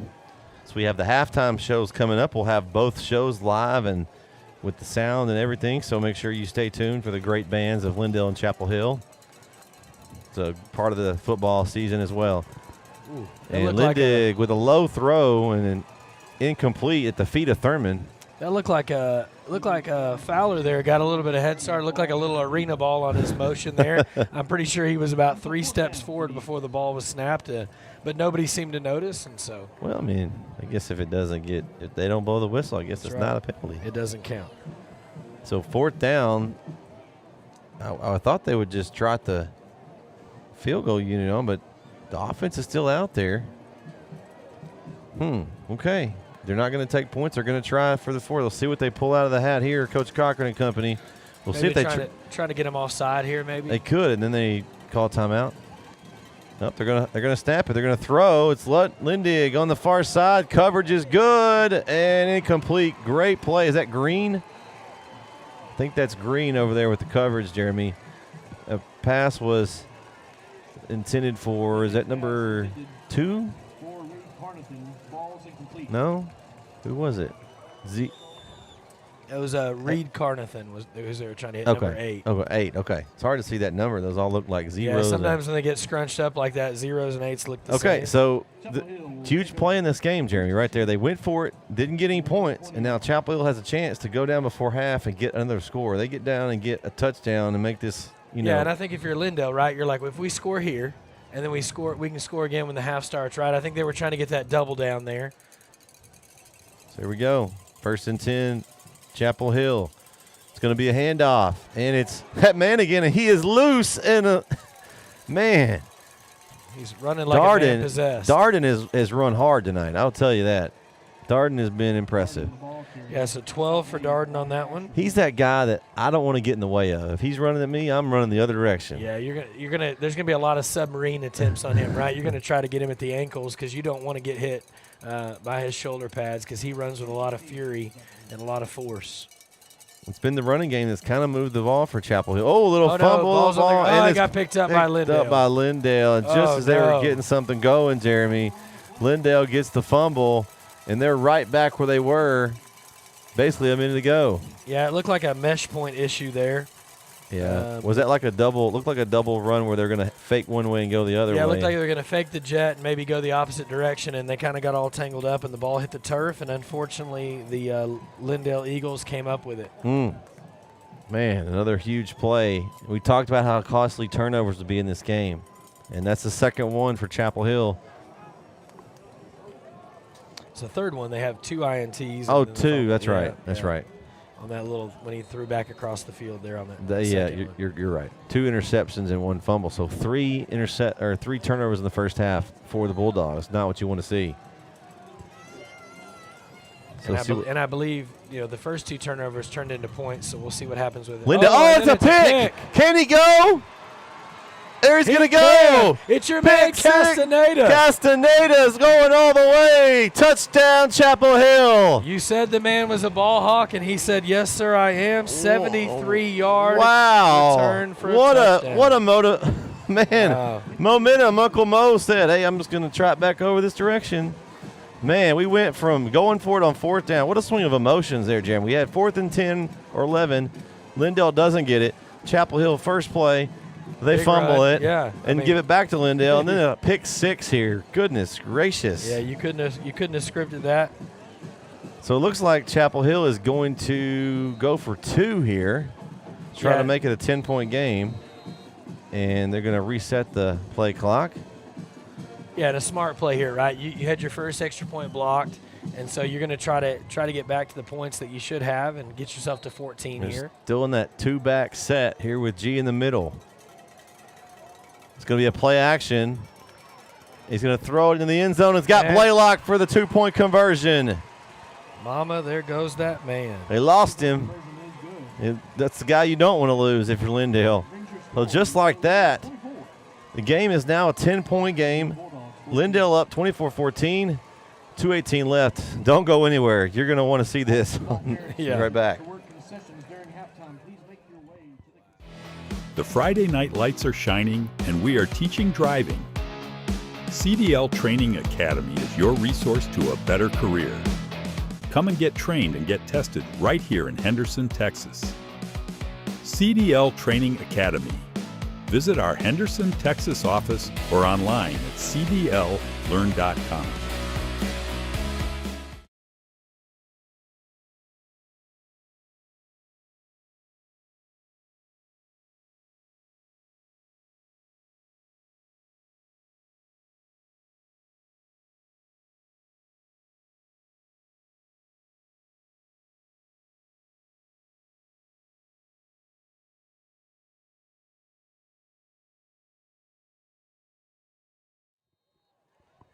And we are back here on NETSN. And Jeremy, just like that, it's a 10-point game here. Yeah, a little ball hawking there by Castaneda. Takes it back 73 yards, and momentum might be sliding over to the other sideline. We'll see here what Lindale does here. Got a little squibber, and it went right into the hands. That was a great break for Lindale, because when your up guys catches one like that, it doesn't always go that well. But great hands there. That was number 90, I believe, with the I guess he caught it. I don't see a 90 on the paper. Yeah, Caden. No, I don't either. Yeah. Was that, maybe it was 80? It looked like 90. It might have been. I wonder if it was 99 Beeson. I don't know, but he kind of got extended there and was able to bring it down. It's kind of dangerous. That might have been 88. That might have been. Maybe it was. May have been Maddox Gant there on the recovery. It was great hands. Yeah. I know that. It was dangerous, but it was that one where you're like, "What are you doing?" Oh yeah, yeah. What are you doing? No. Yeah, and it was a great kick too, because you kick it hard at a guy and you never know where it's going to go. Another important possession here. Lindale's got a chance to get something here in the first of the second half, so we'll see what they do. They're going to hand it off to their man. He's going to cut back left. And Hunter, oh, goodness. Thurman with a great run, first down. Man, that was a good play by him. He saw nothing was going right. There was nothing there. And he's like, well, I think I'll just go left. Yeah, and he picked up 12 yards on the cutback. He's already got 19 carries on the game. Yeah, Thurman, he's been the workhorse. impressive. They're going to have to get him an ice bath at halftime and some snacks, maybe some orange slices or something to get him fired up. Because we're not even halfway through this game yet. I know. He's looking at going for 40 carries here. Yeah, he might not ever stop. Dick's going to play action, throw across the middle to his receiver. That's caught. That's Fowler, and he's got a little room. Fowler cuts back in, and he's going to be down inside the 15, and a great run after catch for Fowler. Yeah, 33 yards on that reception. Man, Lindig threw a bullet to him. That's going to take us to the 2-minute timeout here. So with 2 minutes to go, Lindale driving. Can they punch it in before halftime? We'll find out. We'll be right back on NETSN.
And we're back here on NETSN.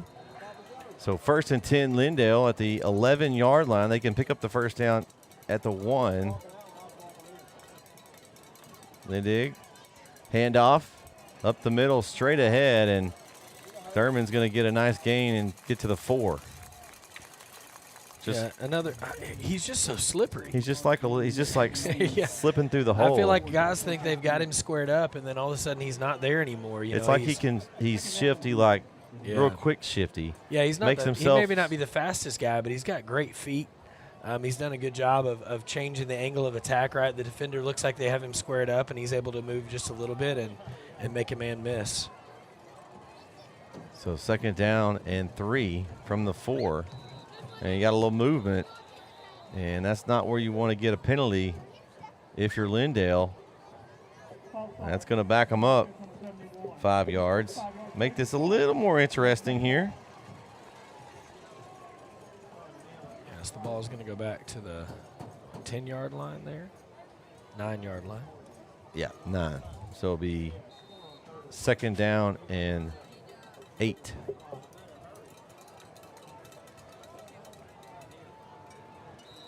Uh-oh. Something. Whistles are blowing here. Referees are going to confer. We got to make sure they get it straight.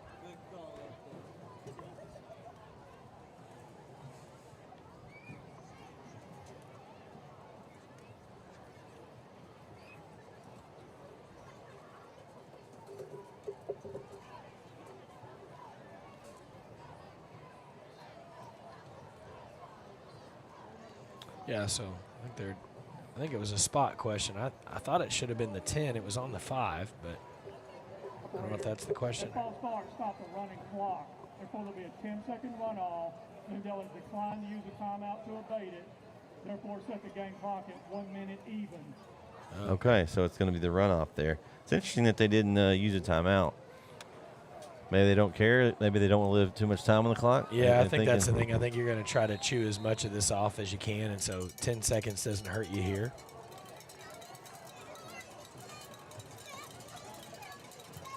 And then it's going to be up the middle again. And so Thurman continues to pound the rock. Now, coaching question. Can Chapel Hill decline the runoff? Yes. Because I think if they're going to say they don't want it, then I'd maybe declined it. I don't know if it matters too much. No, yeah, I think they can. I think you can decline that when it works against you. I mean, it would make sense to be able to do that.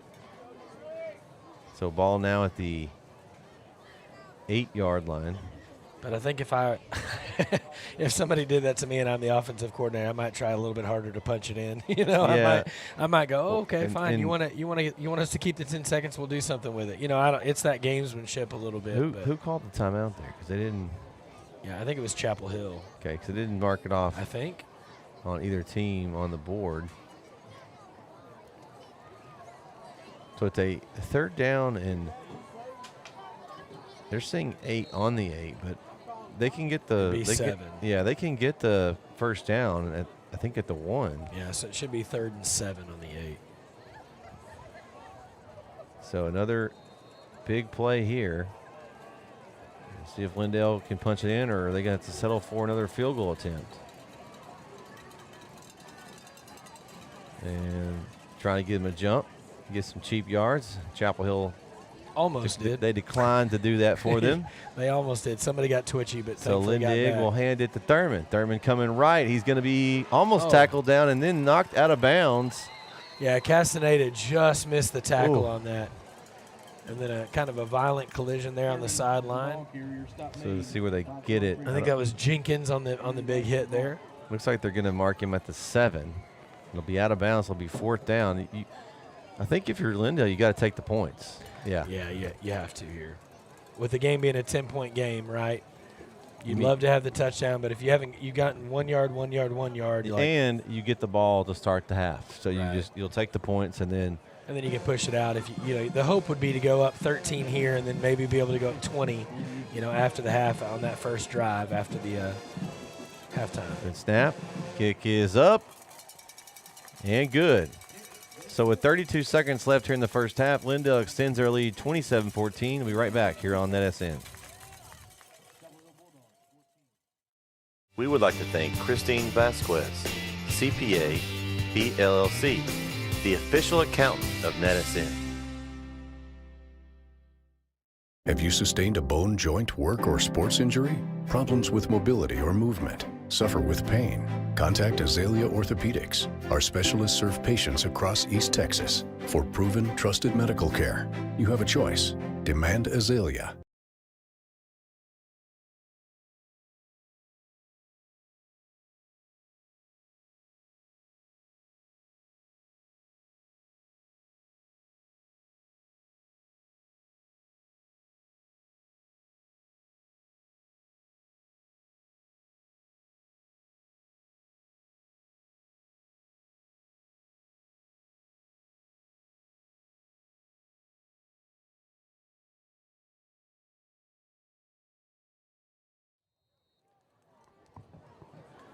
All right, back on NETSN. Camden Lane set to kick off here at Chapel Hill. We'll see if he goes deep with this. I can't imagine. Unless you can guarantee you're going to put it in the back of the end zone, I don't know how you can.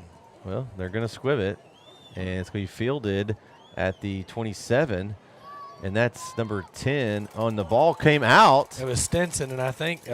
Stinson, and they're going to say fumbled, and it goes to Lindale. Wow.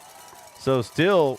And the clock never started. I don't know how we didn't lose any time. Yeah, and that was I think that was Mason Herron there on the recovery, number 33. Mason Herron, one of the starting linebackers there, made the hit. Man. And recovery. 4th turnover of the half for Chapel Hill. The ball is going to be spotted for Lindale now at the 34-yard line. They still have 2 timeouts. Plenty of time to get more points on this board. Man, just some of those mistakes you can't have in this kind of game. That's 2 fumbles for Simpson, 1 on the offense and then 1 here on special teams. So, again, turnovers have been a big deal, right? That's 4 for the Bulldogs, and then you've got 1 for the Eagles. Got to be a pass. Lindig's got a receiver. That's Fowler, and he's tackled. Wow, what a – man. Great play there. Castaneda again? Yeah. Man, he just – I thought Fowler was about to break out down the sideline, and Castaneda just caught him from behind. Now, that play looked funny. I don't know. It was hurry up, but there was movement. And Lindig says, I'm just going to take it myself, and he scrambles away and gets out of bounds, and he's close to first down yardage. Going to put him at they're going to say 10, the 9. Maybe a yard short. So it'll be second down and 1. So they're at the 10. And there's 12 seconds to go. Now, time is a factor. You can't burn too much time here. So, and you do have 2 timeouts, right? But 2 timeouts. You can only but you play if the play runs too long, you can't fiddle around with it too much. Yeah, you got to rip this one. And he's open in the end zone and caught for the touchdown. That's number 12 on the touchdown catch, Colton Dunn. And Lindale with a huge score there.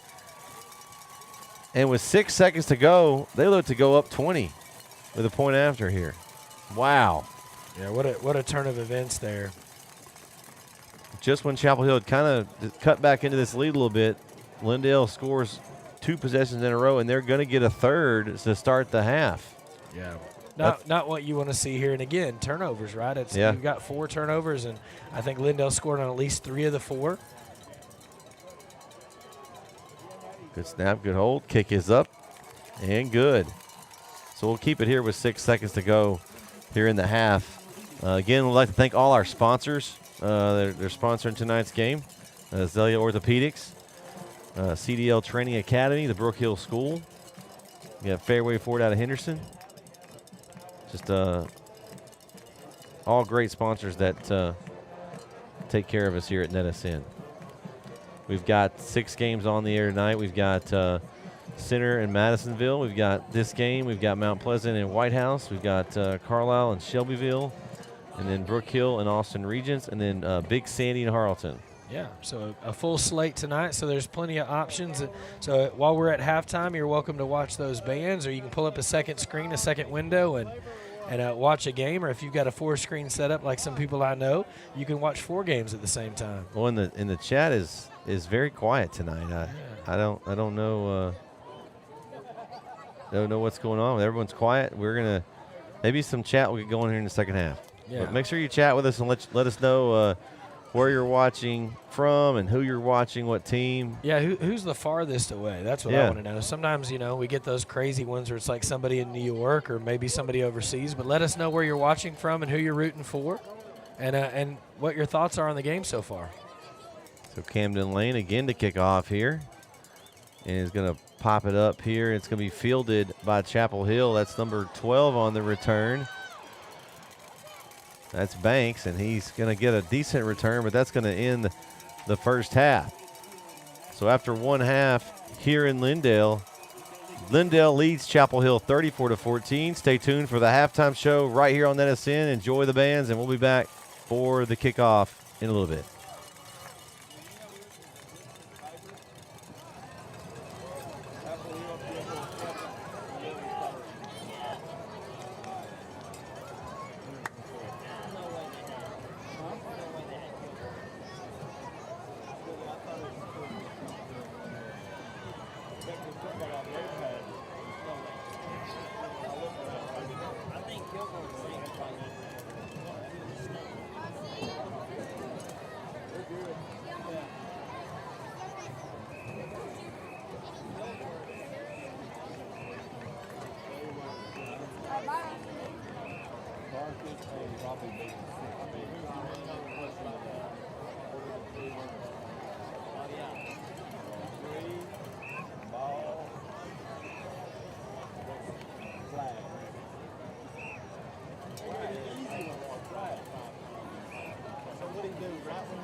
said, wait, hold on. What's her name again?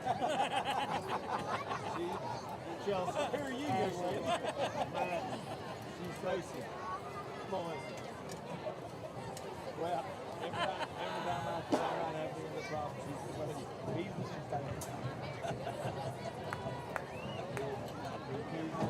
She walks around with food on his shirt. He has no circulation or feeling in his legs. He gets up 5 times. And he's a whore. And he can't do shit.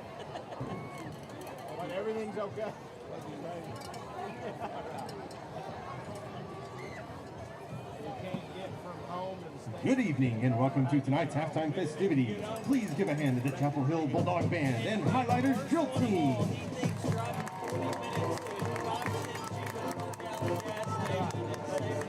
The Highlighters are led onto the field by their officers. Officers from left to right are Lieutenant Lainey Enriquez, Lieutenant Lillian Collins, and in the center, Captain Annie Moore.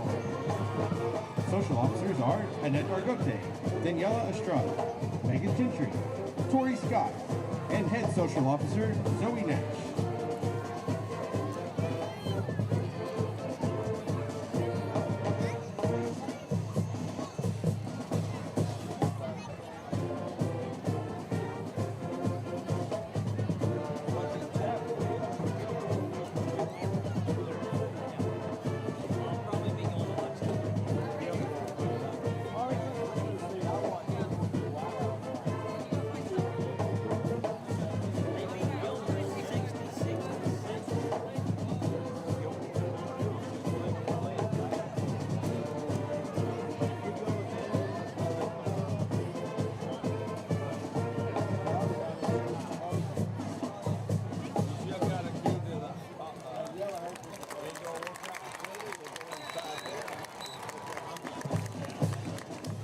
The Highlighters would like to thank their Circle of Stars hat sponsor, East Texas Mobility.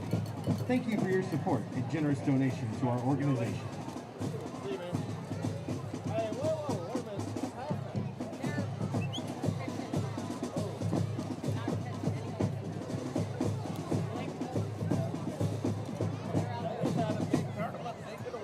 And now, watch the Highlighters as they perform a stunning streamer jazz routine to Pretty Fly.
This week's Highlighter of the Week is Chloe Brown.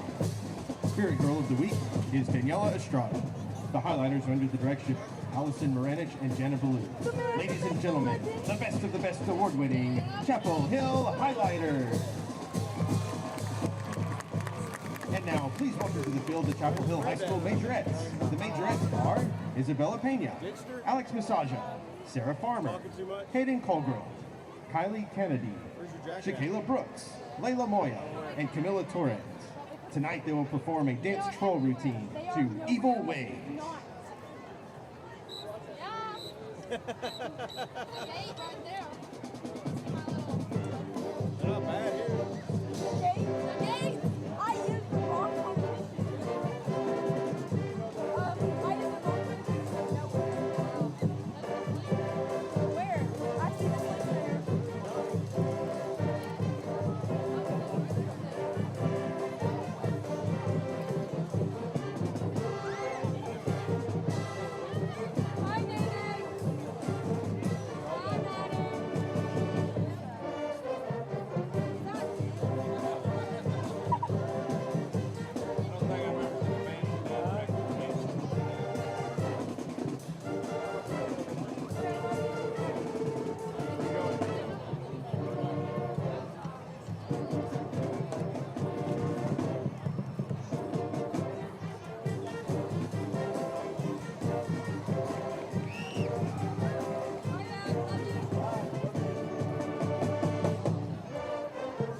This week's majorette of the week is Camila Torres. The majorette sponsor is Debbie Dart. Ladies and gentlemen, let's hear it one more time for your Chapel Hill Twirlers. And now, please welcome to the field, under the field direction of drum majors Jacqueline Barham and senior head drum major Yoselin Lopez, the award-winning Chapel Hill Bulldog Band. Tonight, the Bulldog Band will perform a precision military drill to champion fanfare and the Klaxon March. We've given up one interception.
The Bulldog Band is under the direction of Josh Kennedy, Christy Willis, Yvonne Garcia, Will Ross, and head director Joe Hewitt.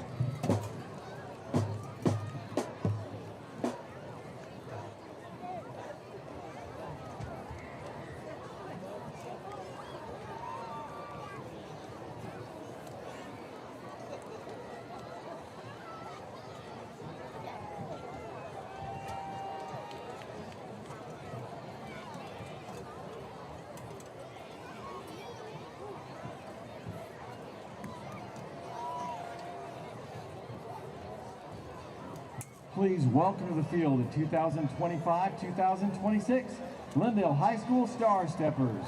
The Star Steppers are under the direction of Jerry Pierce and Shelly Johnston.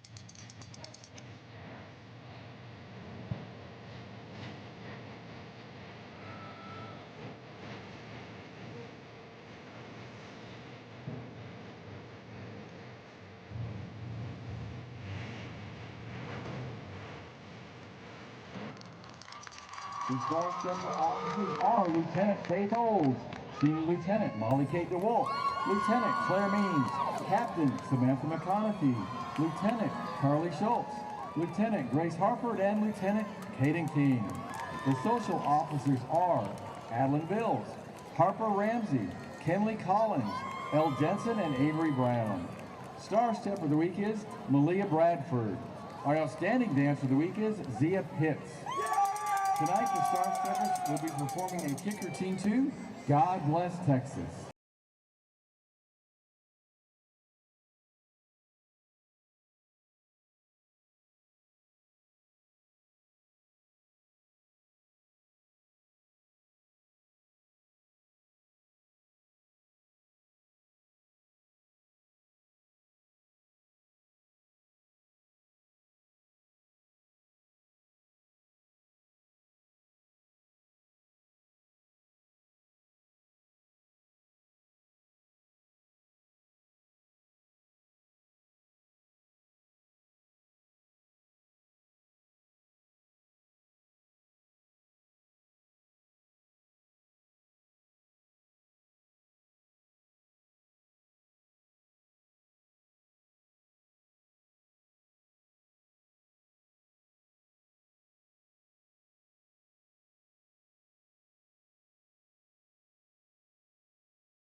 and gentlemen, for your continued halftime entertainment, Lindale Independent School District is proud to present the Lindale High School Twirlers.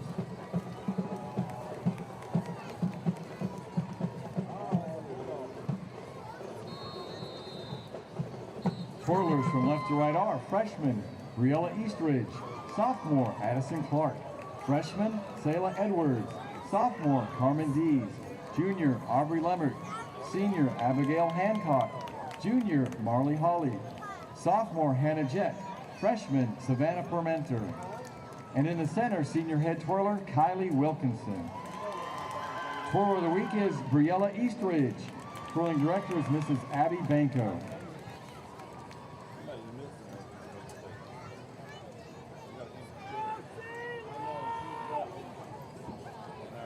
Tonight, the Twirlers will perform a dance twirl routine to that awesome rock hit, We Got the Beat.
Lindale Independent School District is proud to present the pride of Lindale, the Lindale High School Marching Eagle Band, sponsored by Eagle title sponsor, the Edwards team at Century 21 First Group.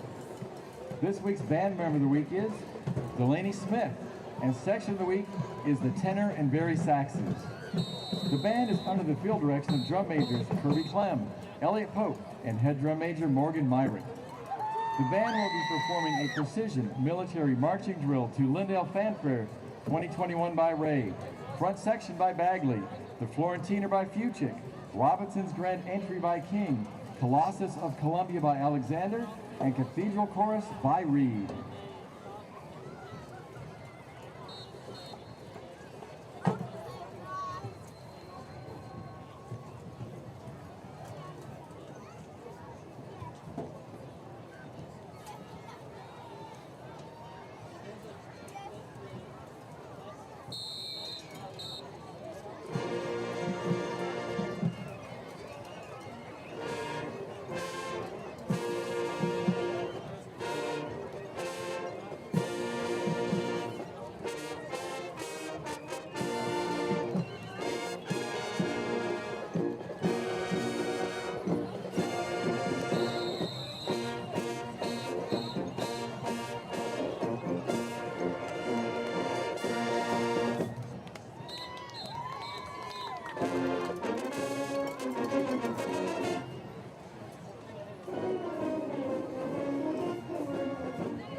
The Eagle Band is under the direction of Band Director Susan Scott, Braden Lucier, Casey Johnson, Melissa Fisher, Jalen Stewart, Emma Lucier, student teacher Megan Wansley, and head director Weston Fisher.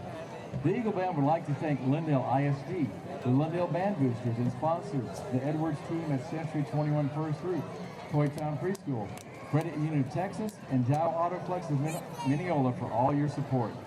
Ladies and gentlemen, let's give one more round of applause for the Pride of Lindale Eagle Marching Band.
And we are back here on NETSN.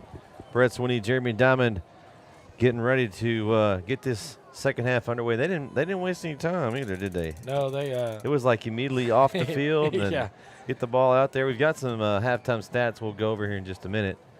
Maybe they're going to – I think see Calvin, is he out there? He's still filming the highlighters. He ain't even ready to go out there, it seems like. I was going to say, I think they were running out the tunnel. And oh, there he goes. Let's check out the halftime stats really quick. Let's see, we got it here. Here we go. Halftime stats. Here we go. So yardage obviously dominated, Jeremy, by Lindale as well. It probably we thought so. Yeah, and then turnovers, right? 4-1. That's a big difference, and then penalties again in favor of Lindale. And so that doesn't, once you see the stats, you're like, oh, that makes some sense when you see the score. And we got a return here in Chapel Hill.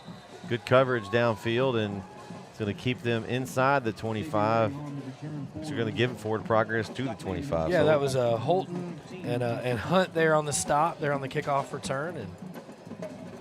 And again, we talked about it, right? Lindale gets the first possession in the second half, and they're going to try to stretch this lead a little bit further here. So just to reiterate the stats here, 155 yards, total offense, 355 for Lindale. 4 turnovers for Chapel Hill, which is pretty much the key.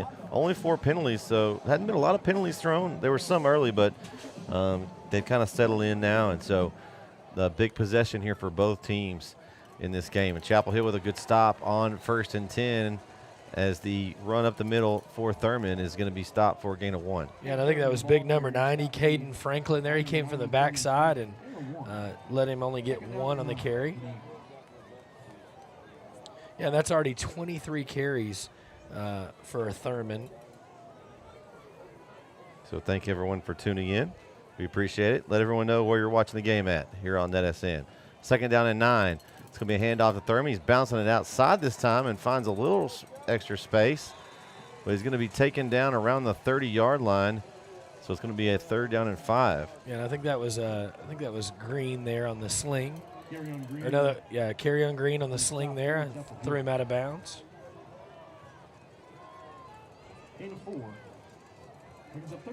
So a big stop for Chapel Hill if they could get this here. Big really both ways because they don't have, they only have a half left here, and trailing 3 scores, they need they don't want to trail another score. They're going to have to kind of settle in here and get this stop. Let's see if they can do it. Yeah, possessions are a premium. And Lindig keeps it, and there he goes again, and that's been a big – and a huge hit at the end of that. Lindig in that pull has been really efficient tonight. That's a big carry across midfield, and that's enough for Lindale Eagles. Man, just when they need it. It's like every time that you think that Lindale is behind the 8 ball, it's like Lindig does something. They got the pull there on that one. Yeah, and 26 yards, he goes rumbling down, and they're on the plus side of the field. So a quick play there. That's Fowler with the catch. Lindig's And pass complete to Caden Fowler. it's going to be a gain of 8, so it'll be 2nd down and 2. Stop made by Chapel Hill's Carry on Green. Yeah, and they were so fast, the chains weren't even set when that catch was made. 2nd down and 2. Yeah, they're trying to get their pace up here. Lindig in the gun. It's going to give to Thurman straight ahead. Good run by Thurman up to the 31-yard line. Yeah, another 5. He just keeps churning out yards. Yeah, he's just picking them up yard by yard here. Tackle made by Castaneda. That's enough for the Lindale Eagles. Yeah, and Castaneda again on the stop, but not before 5 yards were gained.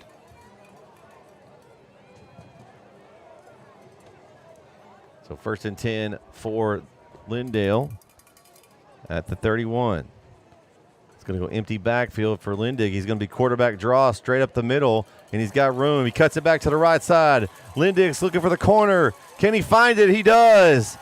Touchdown, Lindale. 31-yard touchdown run for Lindig. And Lindale continues to pile on. They add to their lead. They're up 26 now.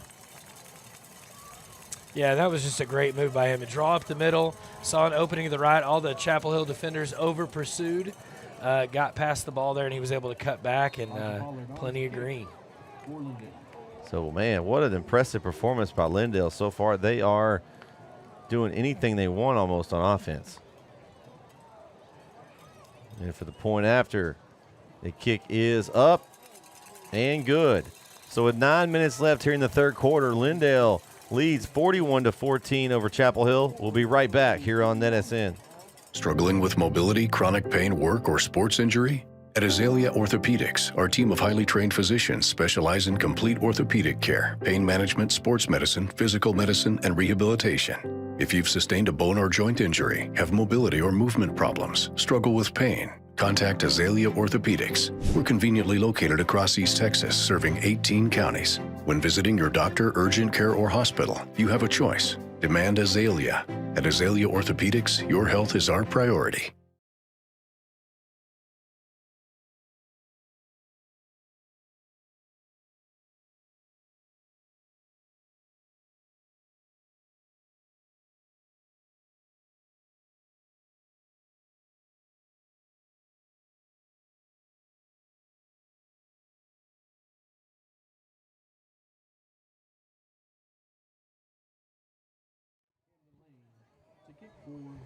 And we are back here on NETSN. Brett Swinney, Jeremy Diamond here in Lindale, Texas. Eagle Stadium tonight.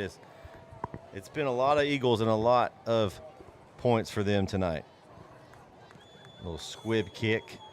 Takes a bounce. It's going to be fielded by number 12, and he's got room. And that's Banks again, and Banks has got a chance. Will he return it? And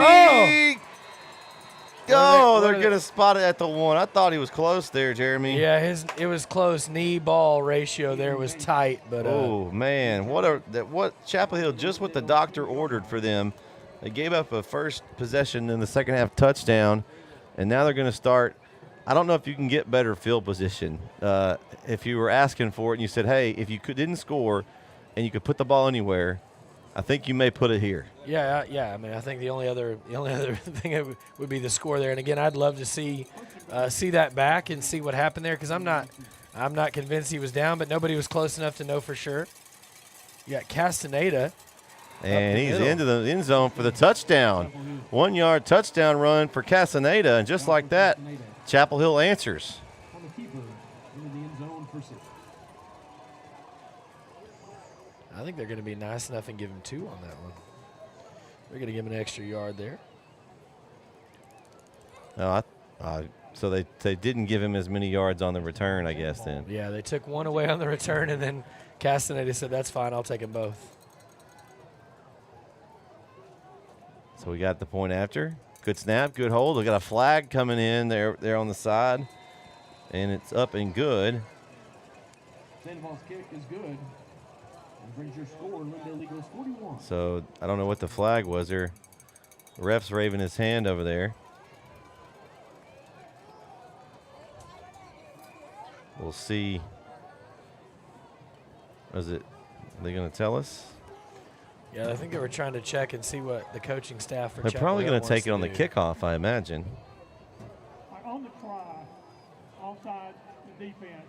The collision Okay. line, They're going to. try is good. Now here's the question: when can you take those, and when? Because sometimes they'll let you actually put so those on the kickoff. That one you can't take on the kickoff because it's pre-snap. I think Okay. it's the personal Something foul. extra, Yeah, okay. those extra ones that Okay. you can afterwards or make the re-kick. So that one you'd redo the try from the 1 instead of the 2. And so unless you really wanted to go for 2, it doesn't help there. Yeah. Okay. We'd like to thank everyone for tuning in. Make sure you subscribe and like this video if you're enjoying the broadcast this evening. Again, long from over. A lot of possessions left. A lot of plays left, as Jeremy sees on his paper. I'm trying to fill a sheet here, and I almost got it full at halftime. So we got plenty of room to go here, and a long way to get there. And again, 20-point game here, 3 scores. And Sandoval, the little onside kick, it's fielded easily there by Lincoln Lang, and he smartly just goes down with it. Good hands, and they'll start with good field position at the 47-yard line. So I'm feeling like this game is similar to last night, as Wolf City kind of was like Chapel Hill. They missed on a few opportunities, but they still went over and over, and now we're seeing onside kicks here, trying to keep Lindale's offense off the field. But at this point, you can't match score for score. You got to get some stops. Right. And see what Coach McFarland and then his defensive staff dial up here. And they've had him in a couple of 3rd and long or 3rd and medium, and they just haven't been able to make the play on 3rd down. So I think that's got to be the difference here. So Lindig going to hand to Thurman again. He has met, and then he bounces off a tackler and surges forward. Yeah, Castaneda thumped him, but he forgot to bring the hands.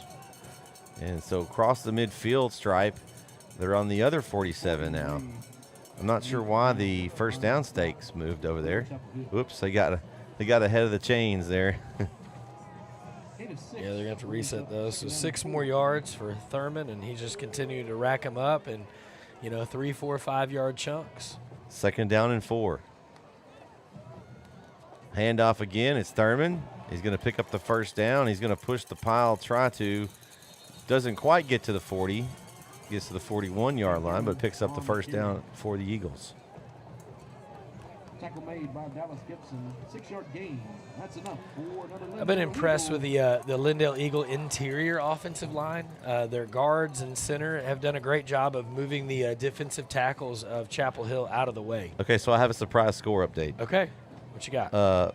In the 3rd quarter, Troop 42, ARP 0. Wow. That is not a misprint. That is from our man KO. He's the KO jinx, and he picks those games of the week, and it seems like they're blowouts. I don't know. I'm shocked. I am too. It's going to be a handoff outside, and a spin off the tackle. This Thurman tries to get yards. It did a good job. There wasn't a whole lot there. Yeah, and then big number 90, Caden Franklin on the hit, but he actually knocked him forward a couple yards. Man, I can't even believe that score. That's crazy. Yeah, it's. Man, yeah, I mean, Arb's defense has been outstanding all year. They've only given up, I think, maybe 17 points all year. And so, not that I didn't think Troop could win, but I didn't think it'd be a blowout. No, and Troop has found something and exploited something, and Arb's going to have to go back to the drawing board and kind of shore some things up, because there's another game down the road between West Rusk that will be interesting. They're going to be a force in that district too. A little double move. Oh, he got him on a double move. You're right. Touchdown, Fowler. Wow, 38-yard touchdown to Fowler. Man, just bit like just none other, man. Just bit on it. Just, whoo.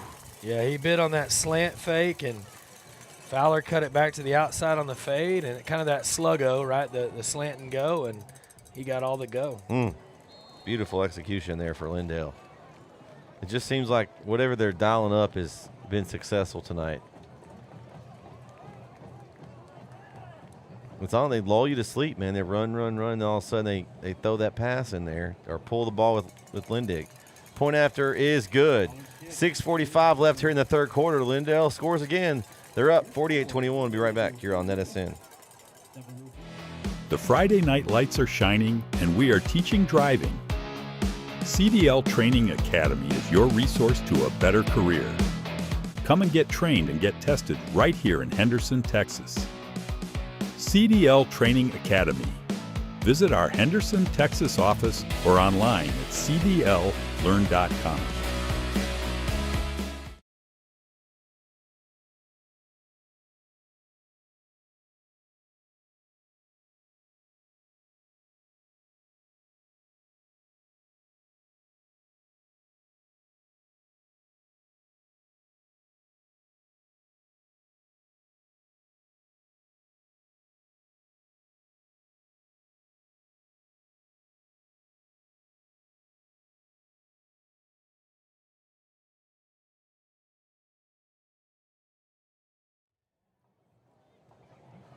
Back here on NETSN, and the scoring continues, Jeremy. Yeah, we talked about a lot of points. One of the things we were wondering about was the Lindale secondary and how they'd hold up against these Chapel Hill wide receivers, but it seems like the Lindale receivers have had the advantage a little bit tonight. And then a stray kick, a hook there for Pollard. He hooks it out of bounds, and Chapel Hill will see what they do. It's going to be should be a 5-yarder, so you can make a re-kick or take the 5. They're going to make them re-kick, yeah. Because it probably wouldn't have been a super great spot. Chapel Hill thinks maybe they can get a little better. Yeah, you'd have had it on the 36, I think maybe 37 there, and so why not make him re-kick and see if one of your guys can get the ball again. And we just saw what happened last time they kick off, so that was an up man. And again, that was that was Banks that did that return it last time, and he's not one of your guys. And then you got Darden as an up guy too, so you probably don't want to kick it to him. So I mean, I think it's going to fall to Hinojosa there, number 14. I think that's who they were trying to get last time. He just kicked it a little bit too hard. It's like, where do you kick it? It's kind of tough. Yeah, when you got the skill guys they have, it's not an easy spot to put it. They're going to switch Blaylock up to that up spot and move Hinojosa deep. Let's see what they do. See if they notice. And they do. They kick it over to Malik Brown. He's going to field it at the 12, and he'll get a chance at a return. Brown is wrapped up around the 25, and they didn't take advantage of the penalty, and they're going to actually be a little bit farther back now to be at the 24-yard line, 1st and 10. Malik Brown on the return. Good coverage by Lindale. Didn't let Brown go and find any openings. Yeah. So another almost must possession here.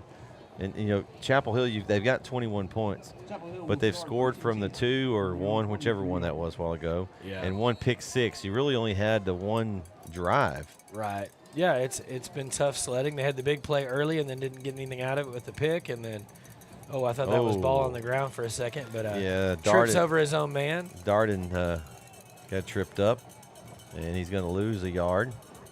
So it'll be 2nd down and 11. Yeah, it just feels like a night where Chapel Hill hasn't really been able to get any traction, right? And, it kind of started off unsettled with a lot of pressure on G and then got behind the 8 ball here a little bit. Darden off right tackle. He's got some room outside. Darden running through tacklers, knocked out of bounds hard, but he picks up the 1st down. Yeah, big hit there by Jackson LeGros, but not before he picks up a chunk of yards. He's going to be up to the 47-yard line. He 1st and 10 from there for the Bulldogs. Yeah, so 25 on the rip there. Darden's been the more effective back tonight. I think he's been decisive. I think that's the difference. Stinson seemed a little bit more hesitant or maybe a little too patient, where Darden just says, give me the ball and I'm going to go. He wants to run you over, I think. So it's going to be Darden again with a carry. Same exact place, and runs over tacklers, and is going to get another 1st down. So 2 in a row 1st downs for Darden. And they're liking it. They're going off that right side, Jeremy. They found something they like here. Yeah, and he had a big lineman ahead of him there on the pull. Now so the I think that was, just a hair over 10 on that carry? Yeah, so the question is, they got that right side. When are they going to you know, kind of switch it up and go over here to this left.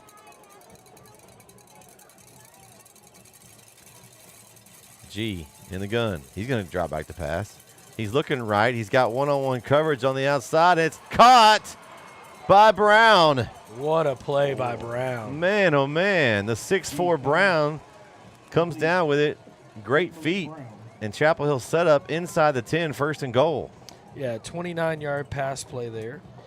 Man, great job by Brown. Not only to get the catch, but to get his feet in. When you're 6'4", your feet are a little harder to get. They're not quite small. Yeah, usually you got those size 13s or 14s, right? Or G. Hands off to Darden. Darden tries to get through the first tackler, but then hit immediately. It's going to be taken down around the 6. Yeah, so another Darden, the ball carrier. So 2nd down and goal from the 6. Got to say a must score here for the Bulldogs.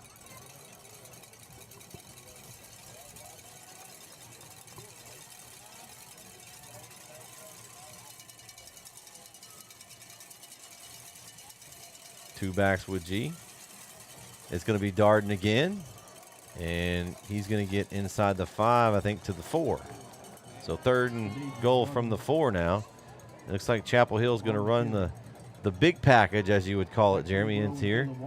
They're going to pull out some of the receivers and add about 3 or 4 guys that I don't want to meet outside, and I don't want to try to either tackle them or try to get by them. And it's going to be the Castaneda Wildcat package and a touchdown. 4-yard touchdown run for Castaneda. And Chapel Hill answers again. You know, and I want to go back. I was wrong. I was off by 5 yards. That big catch by Brown was actually 34. So Okay. I don't want to short him 5. That'd be Okay. terrible. Okay. And so that was my fault on the spot there. But, yeah, big 4-yard run there for the touchdown. And the Castaneda special from inside the 5 has been effective. He's got 2 scores this half. So Sandoval on for the point after. Good snap, good hold. Ooh, Lindale got a guy diving at it, but it got through and good. So with 4:17 left in the 3rd, Lindale now leads 48-28. Be right back here on NETSN. Brook Hill is more than a school.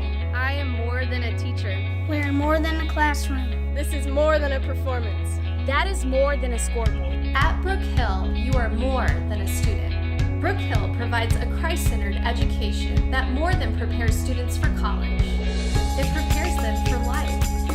Brook Hill is a place to grow, a place to belong, a place to thrive. Are you ready for more?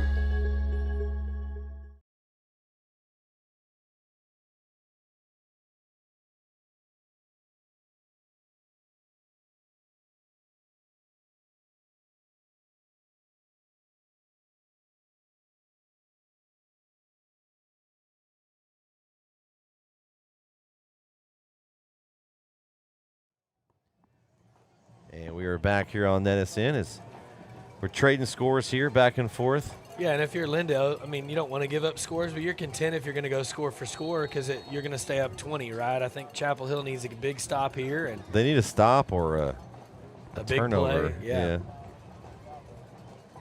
So a deep kick here for Sandoval. It's going to be returned from around the 7. And that's going to be number 6. That's Fowler on the return for the Eagles. And he's going to get the ball up to the 29-yard line. So Lindale will take this drive and start it from the 29, 1st and 10. Yeah, and a good tackle there by Kazan Holton. He got a big hit on him from the side and was able to slow him down and get him down. Oh, excuse me. They're going to move it back a little bit. I don't know. Is that in between? Yeah, I'm trying. I think it's the 29. Do we have a flag? Looks like there's a flag on the play too, Jeremy. Okay. See what the ref tells us here. I didn't see it. It was over behind it, so close to midfield. Probably some kind of personal foul play here. Yeah, which direction are we going? I think if you're, a Chapel Hill fan, you're hoping it's the wrong way. They're pointing toward Lindale. Yeah. Dead ball, personal foul, necessary roughness from 9 Lindale. Okay, that was going to go on Brody Copeland of the Lindale Eagles, and so that's a big penalty now. It's going to back Lindale up inside their own 15. So Yeah, and a big 15-yard penalty there that sets your offense back, right? And so any kind of mistake here, you're by your own end zone for Lindale. So you've got to be careful with the ball here.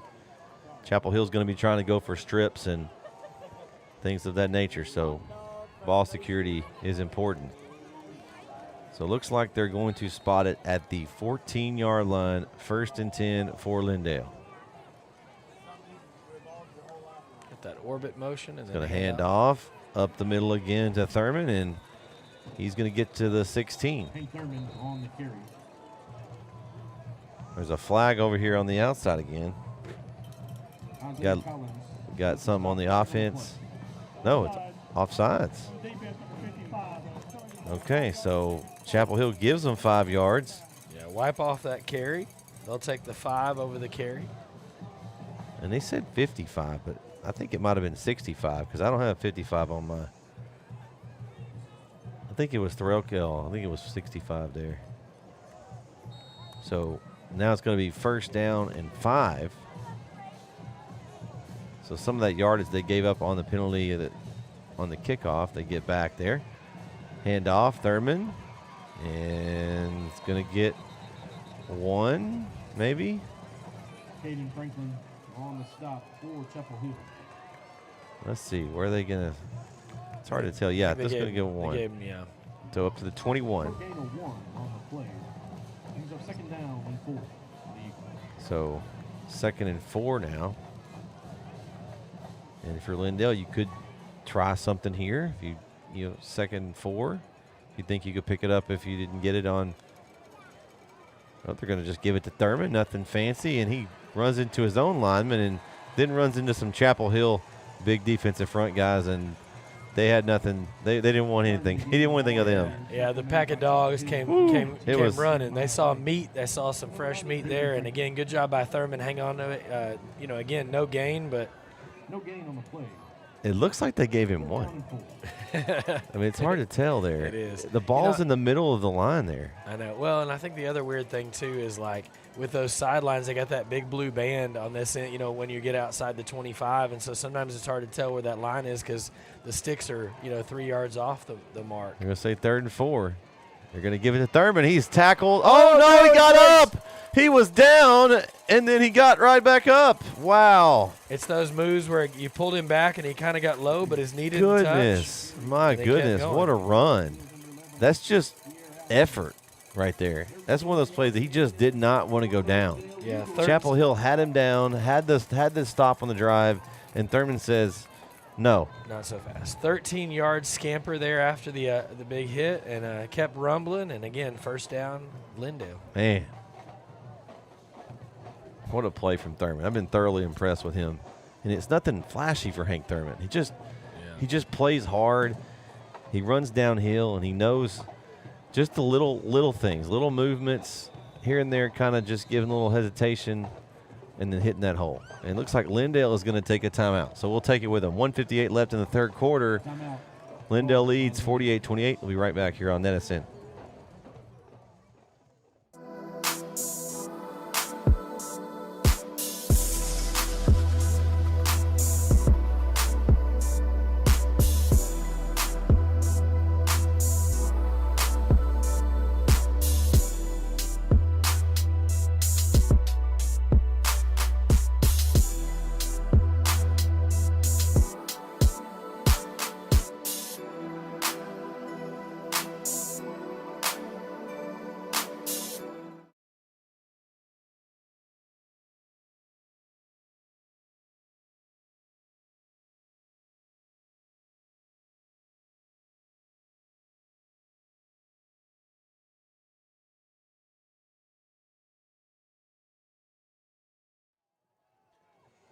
And we are back here on NETSN. Brett Swinney, Jeremy Diamond here in Lindale, Texas.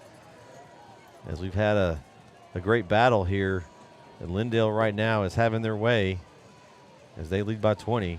It's a handoff again to Thurman and just goes outside, but then sees a hole up the middle and just cuts it back in.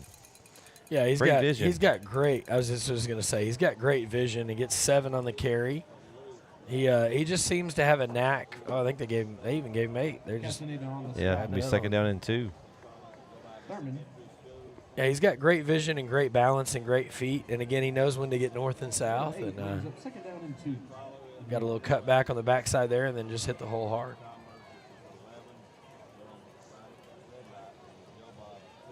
So Lindale just taking their time here, clock rolling, getting close to the end of the third quarter.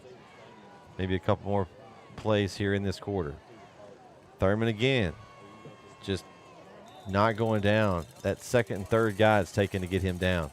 Yeah, and he ran into his own man there, and he still got the first down.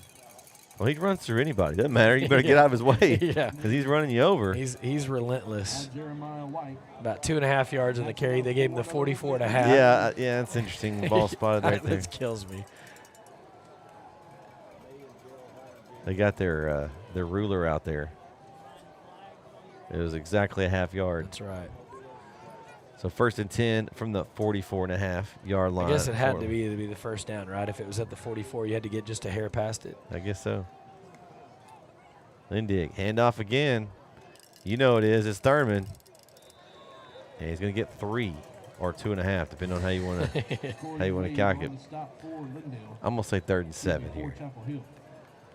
Or 2nd and 7, excuse me. There you go. I think that's going to be the end of the third quarter. Yeah, clock rolling down. And again, Lindale. I'm watching this interior offensive line, and they're doing a great job of getting Caden Franklin out of the way. Right, he's getting penetration, but he's going where they want him to. So clock rolling down, and that's going to be the end of the third quarter. So through 3 over here in Lindale, Texas, Eagle Stadium. Lindale leads Chapel Hill 48-28. We'll be back for the fourth quarter right here on NETSN.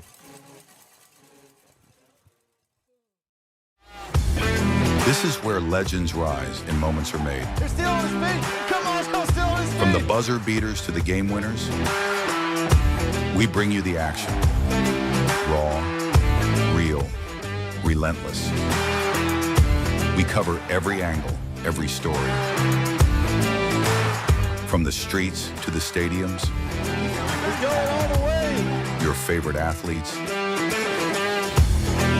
Your teams. Ford breaks a tackle. Oh, my gosh. Your passion. All in one place. New games.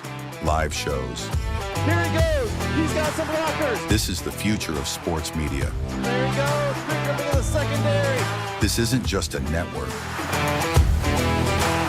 This is a movement. Ooh, oh, he ran over the filter. Welcome to NETSN Game On.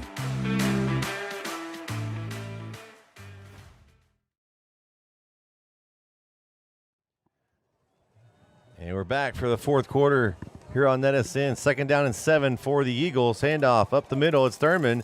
Breaks the tackle. There he goes. Thurman is not going to be caught. Touchdown, Lindale. Thurman with a 53-yard touchdown run. Wow. Man, Jeremy, he hits that initial hole, and it's just subtle steps and getting breaking tackles. Nothing fancy. He just wears you down, right? Like it's just he's wearing me out just watching him. It's exhausting, right? To keep hitting the guy and have him bounce off and keep going. And so, again, footwork, balance, vision, he's got it all, and he's put it all on display tonight. So we got a point after coming up here for Pollard. Good snap, good hold, kick up, and good. And we're going to have is there a penalty? They're not going to call it, but there was a little extracurricular after the play. But nonetheless, 11:50 left here in the game. Lindale still on top, 55-28. Be right back here on NETSN. Struggling with mobility, chronic pain, work, or sports injury?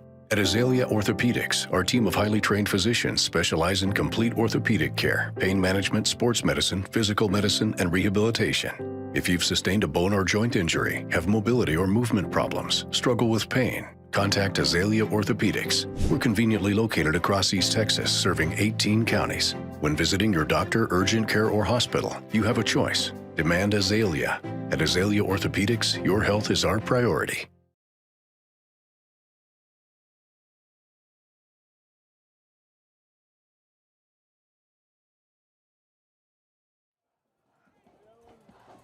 And we are back here on NETSN as Camden Lane is set to kick off for the Lindale Eagles. And it's homecoming for Lindale, and it's got a lot of happy Lindale Eagles here on this sideline for homecoming, I'm sure. Yeah, I mean, I don't know if you could script this game any better if you're an Eagles fan, right? And if you're a Bulldog fan, I think you're going to rue early missed chances and turnovers, right?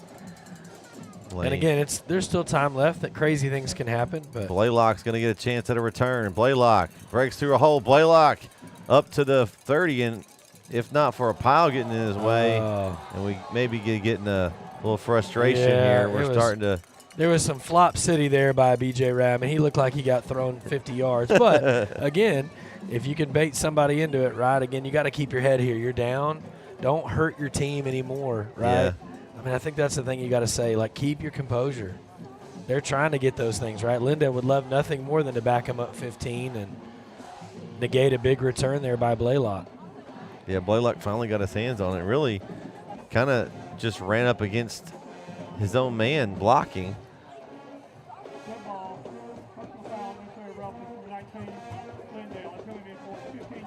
Oh. They called against Lindale. I said number 19. That's going to be Kanali. Yeah, that's Kalani. Kalani. Kittigwa. Oh, you got that one. Kittigwa? Yeah, Kittigwa. Okay. I like that. I've been practicing all day. It's a cool name. You were waiting for that I was ready. Unfortunately for him, it was not a good situation, but he got his name brought on the broadcast. That's right.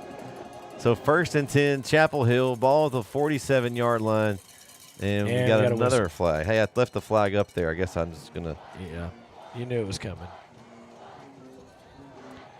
I think that might have been an issue with they forgot to switch the ball out. Yeah. In fact, I think it was. Yeah, it looks like they forgot to switch the kicking ball with the offensive ball. Okay.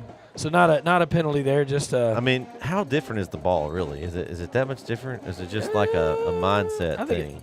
Yeah-ish, both. Okay. I mean, I think each team kind of treats their ball a little bit different. Sometimes it's a different brand, right? And so if you're a quarterback, you're used to throwing a certain type of ball, and so you don't want to. I didn't play football, so I don't. Yeah. I know that the whole ball thing. Handoff up the middle. That's going to be Stinson that time. And now everyone's looking for the penalty. Yeah, everybody's trying to get one. Just one on that one for Stinson. Hey, it's our man Jake's on the chat here. Great broadcast, guys. I've enjoyed it. Of course, Lindale, Willing Hill. Well, I know, Jake, you're going to be happy tonight. But thanks for tuning in. We appreciate you. We got a couple more Lindale games. That's right. This season, so we'll hopefully see you on here again. No, oh, great what a defensive play. Oh, jinx. What a play. That was Metters. That was Asher Metters. You gave him a touchdown earlier, and it wasn't his. Yeah. Well, that was a great play. That was. The early touchdown was Copeland, and then that was a great defensive play by Metters there in the middle linebacker spot. And, again, the receiver was open. If he doesn't get a hand on that, that's a first down. And so I blame those, shaped numbers that are shaped that way. They've got a weird little look to them sometimes. 4s and 9s look a lot alike. 3rd down and 9. G's going to roll to his right. He steps up, throws, and he just overshoots Malik Brown, and that's tough to do. He's 6'4", and he just completely overshot him there. Yeah, it's not an easy thing to overthrow a big receiver. And maybe some miscommunication. I think he thought Brown was going to be in a different spot. So 4th and 9.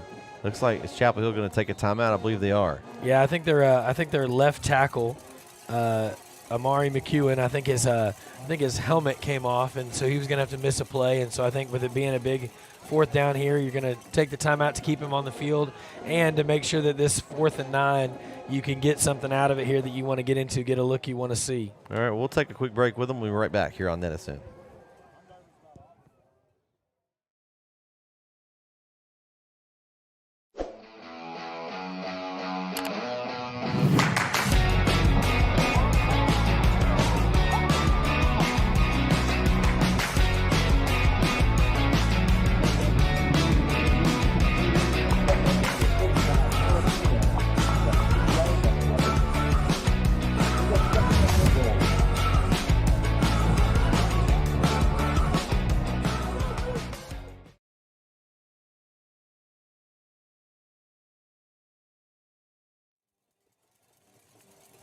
Back here on NETSN as we've got a 4th and 9. Yeah, this is huge here. I mean, must get here for Chapel Hill.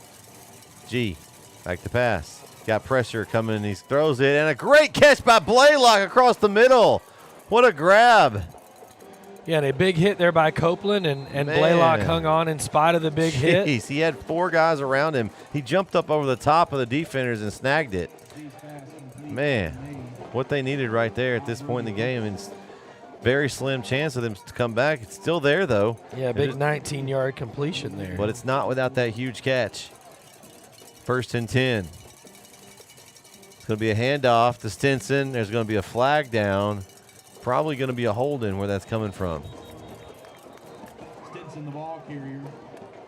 I think the ref threw it from behind. Threw it kind of at the lineman. Just yeah, a just hold guessing. or maybe a hands to the face, something like that. Let's see. He's explaining what happened to the Chapel Hill. Chop block. Okay, I did not see that. But that's not legal either. That's unfortunate, too. That's deflating after that great catch by DeMarcion Blaylock. And so we'll back Chapel Hill up here. See how far back. Is that going to be 15? Or? Yeah, 15. Woo. Man, it's so it's going to take them all the way to the 48 there. So you got to just not try to get it all back at one time. You don't have to. You just got to get positive yards here on 1st down to make it a little more manageable for 2nd and 3rd. Or you could just throw it up one big pass and get it all, Jeremy. That's true. See where they go. G bobbles a snap, picks it up, throws out to the right. They're gonna dump down short, and that's caught by number 7. That is Calico, and they do get a little bit of that back there.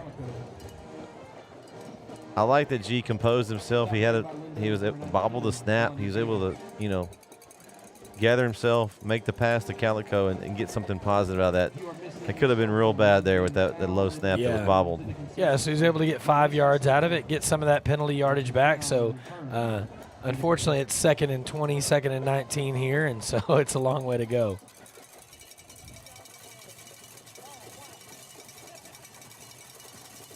G. Back to pass, steps up in the pocket, throws, and it's caught. Oh, incomplete. Drop. Blaylock had it, but then the great pressure of the Lindale defense forced him to drop it. Yeah, I think that was LeGros again. Timely hit by him. It looked like either hand or helmet got to the ball there and forced the incompletion. So a big defensive play for Lindale there because that was going to be close to the 1st down. So 3rd down, 10-11 left here in the game. Chapel Hill needs something here. Yeah, big play here again. Again, they at this point in the game when you're down, 27, they're all big plays, right? But especially these critical 3rd downs, you got to get at least half the yardage back, I think, here. Yeah, and they're going to think about it here as this 3rd and 19. So they're going to take a quick break. We'll take it with them. Lindale up 55-28. We'll be right back here on NETSN. Struggling with mobility, chronic pain, work, or sports injury? At Azalea Orthopedics, our team of highly trained physicians specialize in complete orthopedic care, pain management, sports medicine, physical medicine, and rehabilitation. If you've sustained a bone or joint injury, have mobility or movement problems, struggle with pain, contact Azalea Orthopedics. We're conveniently located across East Texas, serving 18 counties. When visiting your doctor, urgent care, or hospital, you have a choice. Demand Azalea. At Azalea Orthopedics, your health is our priority.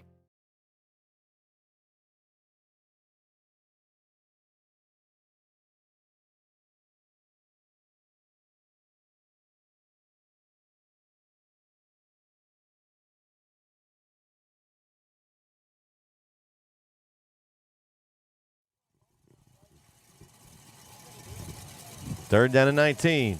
G alone in the backfield. Is going to drop back to pass. He's got pressure in his face.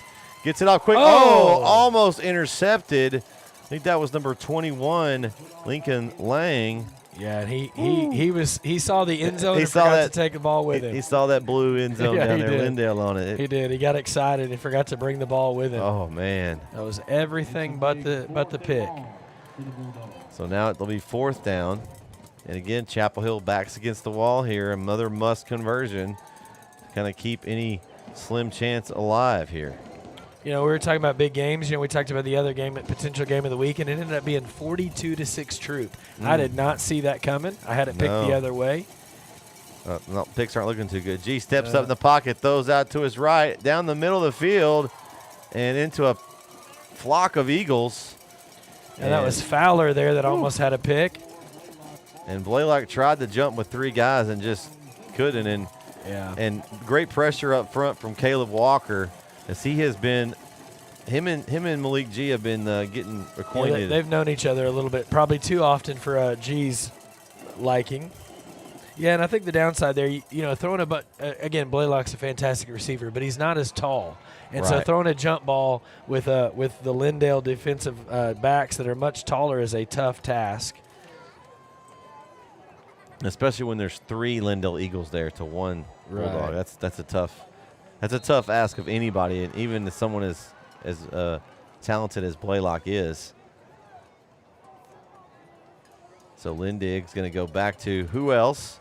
Thurman. There goes that man. How many carries has Thurman got? We got to be over 40 by now. He is at 30. That was 36. Golly, he's getting close. We said he had about 20 and a half. Probably going to end up with 40 carries. I mean, yeah, he had 22 at half, and he needs an ice bath, a hot bath, and whatever else. He has carried the load tonight for the Eagles. Lindig also has played well. He's managed the game and done what he needed to do, made the throws when he needed to, and also made the pull. And aside from the one pick, right, the it. pick 6, that's really the only mistake by him tonight. And honestly, that was just a great play by the defense. It was. Thurman up again and trying to run through the Chapel Hill defense, and have good success that time. He stopped at the 48-yard line, so it'll be 3rd down and 5 coming up for the Eagles. Again, thanks everyone for tuning in and enjoying tonight's broadcast. Hopefully you enjoyed it. We've had a good time. It's two great teams in this area, and it's one of those things that in this district, 4A Division I, District 9, if you can get into the playoffs, that's all you need. Just need to take it into the dance. Once you get in, it's been several years that every team has won, even the 4th place team. So right. So 3rd down and 5. Play action. Lindig's got a man wide open across the middle. It's caught. Nobody nearby. And that's Carnathian, the tight end, and he's going to be gone. Touchdown, Lindale! Exclamation point. Wow. What a play action call right there, Jeremy. Just everybody in the stadium thought, oh, this ball is going to be handed off to Thurman. Well, and he just kind of snuck out of that kind of H-back tight end spot, right? And it looks like he's going to block, and then he just kind of waltzes down the middle. We used to run a play like that, and, it works. I mean, it shouldn't work, right? But it does, because teams they were so worried about stopping Thurman that's a wide-open play. And again, great play design. Hats off to the OC at Lindale for just really calling a great game tonight. I mean, he's been in his bag, as the kids would say. Good snap, good hold, kick up. No good. So no good on the kick, so. They gave it to him early and then had to take it off. The scoreboard had it and said, oh, just kidding. They're used to it making Yeah, it's been automatic tonight. So 8:22 left here in the game. Lindale now leads 61-28. We'll be right back here on NETSN. The Friday night lights are shining, and we are teaching driving. CDL Training Academy is your resource to a better career. Come and get trained and get tested right here in Henderson, Texas. CDL Training Academy. Visit our Henderson, Texas office or online at cdllearn.com.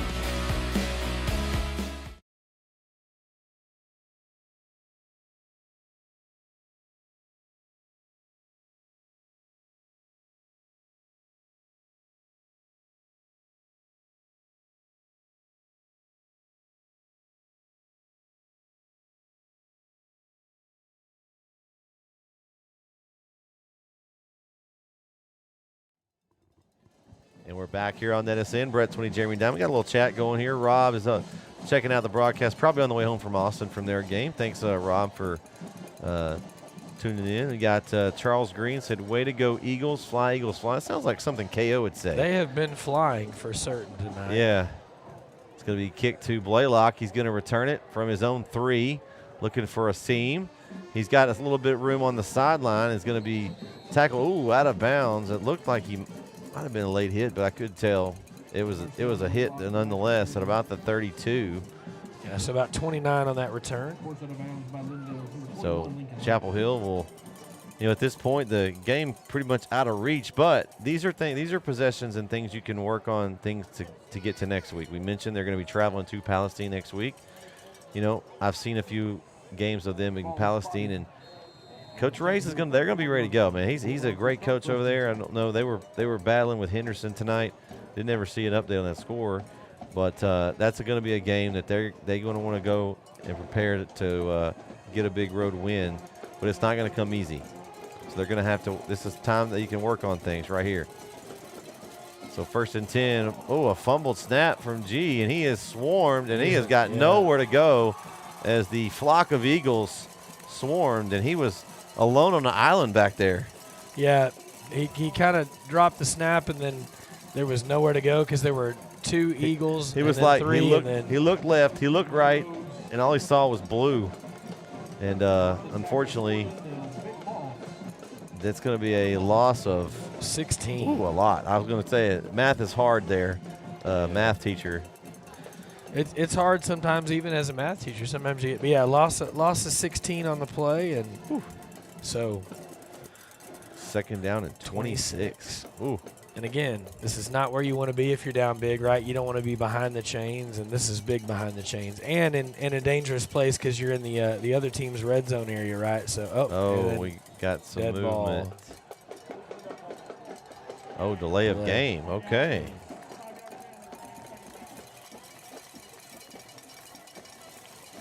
It's going to take them all the way back to the 10 and make it 31 now. Well, why not? Let's just make it more difficult here. Yeah. I mean, here's where you just probably are throwing up to one of your playmates. I'd like to see him give Brown another. The Grow has kind of been shadowing to Blaylock a lot of the night, and they haven't really gone to Brown a ton. Yeah, Brown's kind of got. And we did it again. Well, if that wasn't good enough, they're going to back them up even more. Man, when you just got it's like they've got the bus stuck in reverse, Jeremy. It's like you can't get it out of that gear. Yeah, again, this is that night that you might want to just flush the tape, right? It's a tough night. Again, I don't think this is indicative of this team, right? It's a bad night, and it kind of just seemed to be a snowball effect. Like one thing led to the next,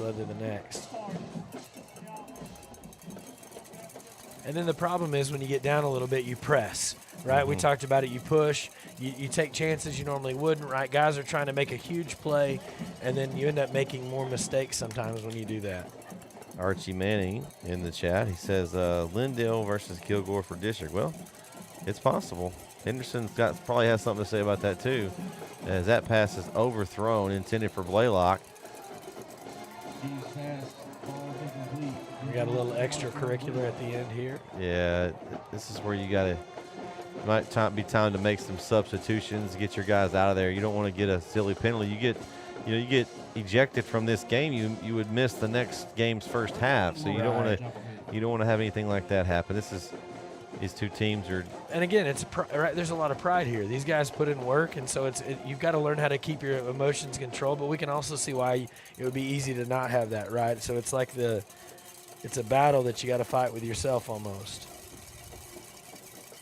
Did a quick pass out here to the side. It's Malik Brown, and it tackled immediately at the 10. And that's going to bring up 4th down and a lot. It's at 35, 36. What is that? 31, isn't it? Yeah, 31. Yeah, 31. So 4th and 31. A lot. Again, there's not many plays in the playbook for 4th and 31, and not from their own 10 for sure. You got to get this and you got to punt it away, even with the score the way it is. It just would not be a good idea to try anything here, other than getting the ball as far from your end zone as you can. So the big thing you want here is a clean snap. You want to be able to get a catch and get a kick away.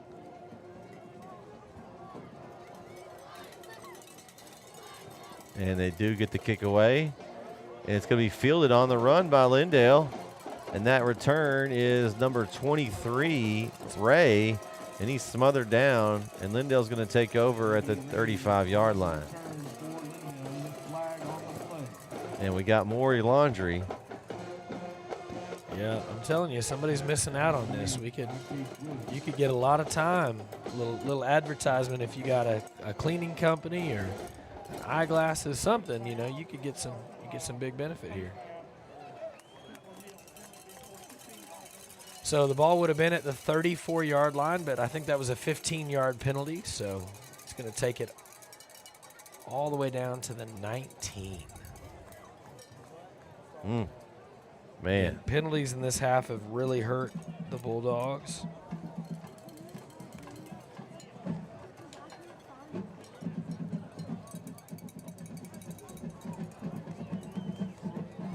Again, 5:57 still remaining.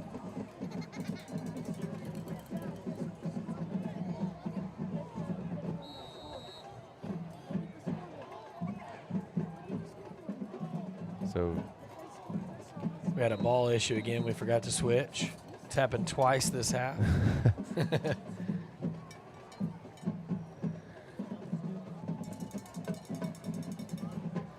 So 1st and 10 from the 19. You still got Lindig out there. And his boy is still in the backfield. It's still Thurman. He's still trucking. I'm surprised. Are you surprised he's still in the game? A little bit. Yeah, I think just the risk factor, right, of injury. So that's 38 carries on the night for Thurman. Maybe they're trying to get him 40. They might be. I'm just as a outside perspective here. I think you're doing what you need to do, but you got a couple guys down there that you could put in the game right now. And I mean, Thurman is a workhorse. You do not want to get him injured in somewhere like some point like this. And he is just continuing to run up the middle. And I mean, he finds the tiniest crease. He makes himself small. He's yeah, very and I don't good want to at say diminutive like a mouse, but he has that ability to squeeze into the tiniest little space and then get through. So they're going to put him at the 12-yard line. So it's going to be 5 on the carry. And again, he just gets positive yards. I mean, I think he had 3 carries for no yards, and he doesn't have any. I think he has 1 carry for a loss, and that's it. So out of 39 carries, he's gone positive yardage on 35 of the 39. That's pretty solid. He's going to get number 40 right here. Yep, there's Thurman. And he is hit. And he's still going to gain 1, man. Castaneda on the hit there. Yeah. They're gonna say no gain. No gain. Okay. So 4th and 3 here. And that puts him at 40 carries for the evening. We got a couple of questions. Let's see. 67-31 Henderson's up over Palestine. Archie Manning. Corey's in the chat. How many penalties does Lindale have tonight? Lindale just has 3 by my count. 3 penalties, okay. And then Chapel Hill has 9. Shout out to Corey Marshall. He's tuned in tonight. Yeah.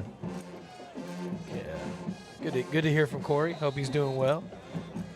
You got a timeout for Lindale, and I think this might be maybe the time. Yeah. I don't know. If it were me, again, I'm the guy that's looking long term at the season, right? If I'm and I'm going, I don't want my quarterback or my running back to get hurt. This is where you get guys the next man up. You get some guys some varsity experience, and again, you just don't want that to happen. You don't want somebody to get rolled up late. You don't want one of those things to happen where it can derail a strong start to a season, a strong start to district play. Again, this is a great opportunity. If you like tonight's broadcast and you enjoyed what we do, like this video, subscribe so you'll know when we go live next. Again, we had 6 games tonight, 1 last night, And we've got tons still on the way over the next, 5, 6 weeks left of the season still. And it looks like they're going to kick the field goal here. We're 4th down here. We're having a little huddle in the middle here. And so it's going to be a field goal attempt for Camden Lane. Looks like they're going to put the ball down at the 19. So it'll be a 29-yard field goal attempt for Lane with 3:50 to go here.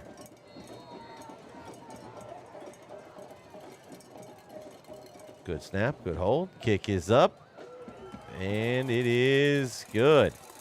So with 3:46 left in the game, Lindale now leads 64-28. We'll be right back here on NETSN. The Friday night lights are shining, and we are teaching driving. CDL Training Academy is your resource to a better career. Come and get trained and get tested right here in Henderson, Texas. CDL Training Academy. Visit our Henderson, Texas office or online at cdllearn.com.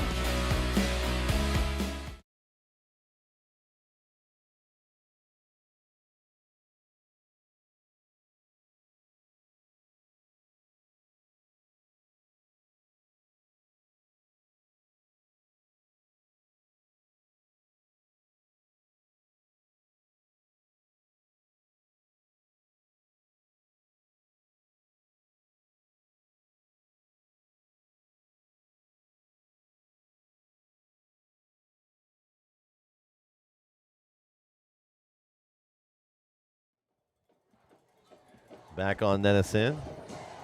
Again, Brett Swinney, Jeremy Diamond here with you. Thanks for tuning in. And if you'd like listen to people talk high school football, we have our Beast from the East show every Tuesday night at 7 p.m. So tune in and join us. I'm sure we'll be talking a little bit about this game on Tuesday. Yeah, a certain Lindale alum might be excited, and a certain Chapel Hill alum maybe not so excited. So I'm sure there'll be some fun. So Blaylock on the return. He's going to get across the 20 up to the 22-yard line. So Chapel Hill will take over 1st and 10. And we'll see what they do here with 3:39 left. I don't know if they'll put some guys in off the bench or what they'll do. You don't want, again, the same situation as Lindale. It's just one game. You got lots of games left for district, and you don't want to get anybody hurt. So we'll see. Looks like they do have a few guys have been taken off. Yeah, it looks like number 17, I think. Jacaven Snow back there at quarterback. Okay. Snow, a sophomore. It's a good time to get him some varsity action here. He's going to throw it out here to the outside. It's caught. That's number 14 on the catch. That's Hinosa.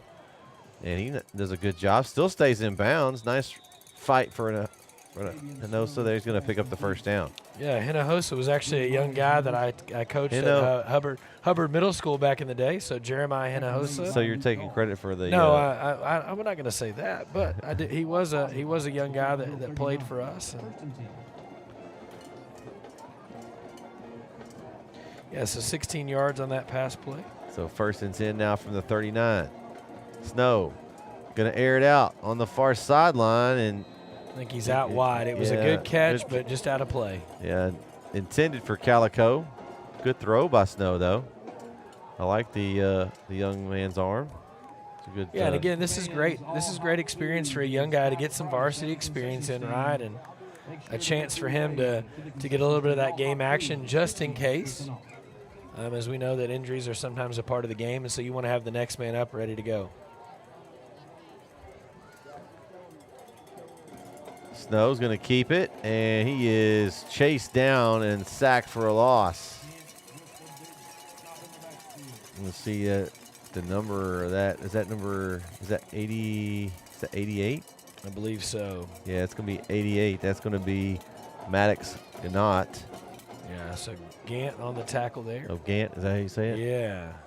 I went with, thanks to Coach Cochran and his I needed it, his pronunciation. You studied better than I did, I guess. Well, I just happened to have it sitting in front of me, so It helps. Yeah, I can't see anything right now. Yeah. I've got my light on the roster. Oh, no, he did not see that. Oh, it's a fumble. And he got hit, and it's picked up, and the ball came out again, but he may have been down, and he was. So Lindale with a sack from behind on Snow, and the fumble recovered by Lindale, and they are excited. As Lindale, it's been one of those nights that kind of everything has gone Lindale's way. And I think that's inexperience right there, right? He rolled out, and he didn't see that guy out of the corner of his eye coming, and big hit there, and scoop up, and thankfully not a score. If you're a Chapel Hill fan, right? But again, that's a young guy that's going to look back at film, and he's got to be a little bit more aware of his surroundings. He was solely looking downfield, and Ball spotted at the Chapel Hill 19-yard line. First and 10 for the.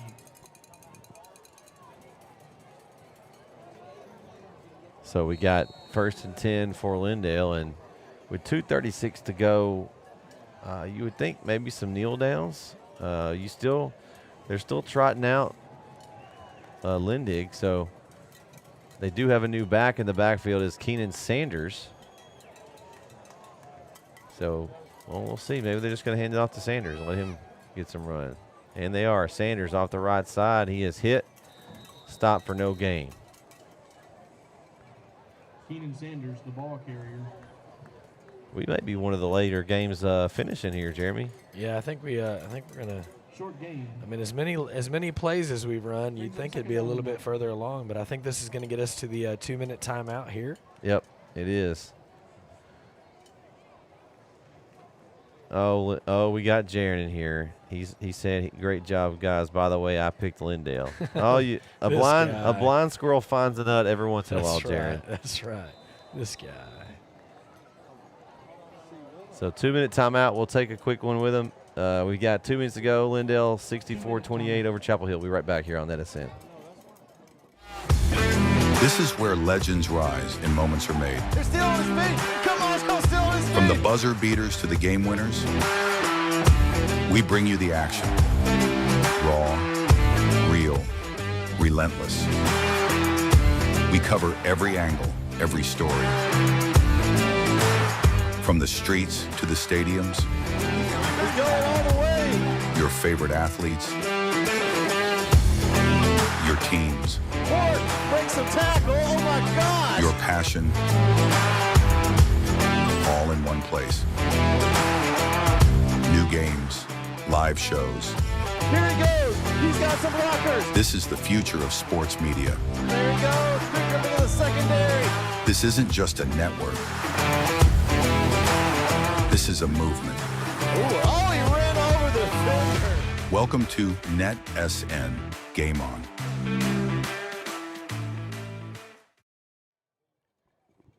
And we got a 2nd down and 10.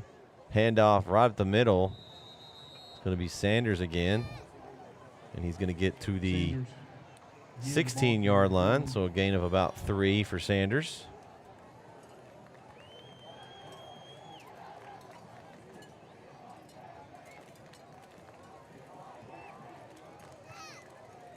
Clock continues to roll here as we probably have another maybe 2 snaps, so we'll see if Lindale doesn't get this first down, if they will kick another field goal. No, we'll see.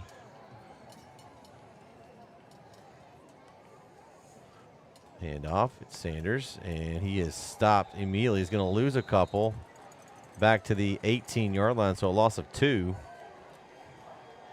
And they'll be 4th down and 9 for Lindale, and they'll have to snap it. The clock will be down to about 30 seconds when they.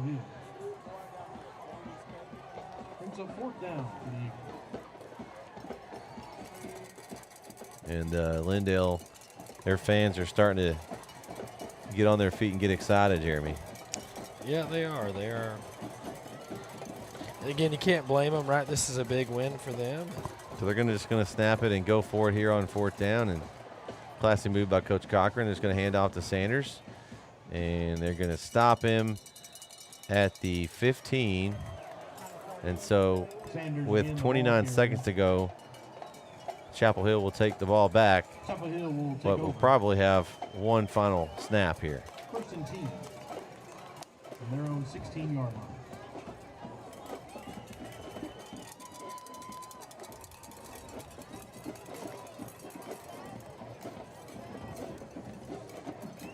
Again, thanks everyone for tuning in.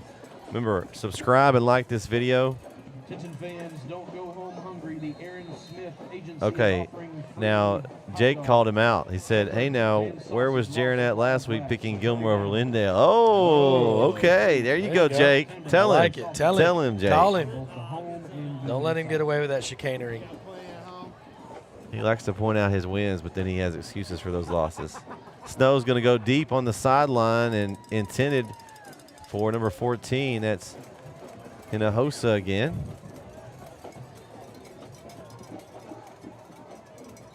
So clock stops with 24 seconds to go. It's interesting that Chapel Hill's still throwing the ball here. Yeah. I think you'd probably want to run this one out, but we'll see what they do here. 2nd down and 10. This time they're going to hand it off. That's going to be number 5 on the carry. That is Caden Holton, and we got a lot of laundry there. Got a little extracurricular, and that's probably going to, except for the flags, it's probably going to stop it.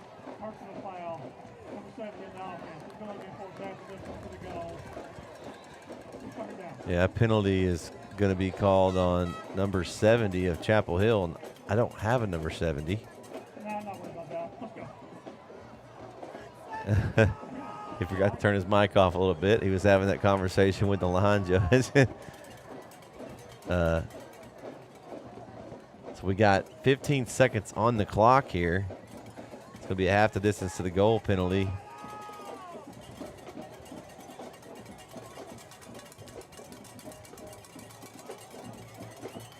And so you're going to run the clock here. And we'll have maybe one more play. Play clock is running. The game clock is still not. And Snow will be in the backfield with Holton. Will be a handoff of the middle to Holton. There he goes. Holton with a nice run and a nice way to end the game. Actually, the ball comes out and it's fumbled. Of all things, recovered by Lindale's Chase Woodley. Wow. I mean, it's just in the microcosm of the whole game, Jeremy, right there. Yeah. I mean, a great play by Chapel Hill's Cason Holden, and then he's just hit hard by Lindale, pops the ball loose, and Lindale will get to finish it off with their offense on the field with a knee. Man, oh, man. Yeah, I think, again, like you said, a microcosm of the evening. Yeah, just not what you want.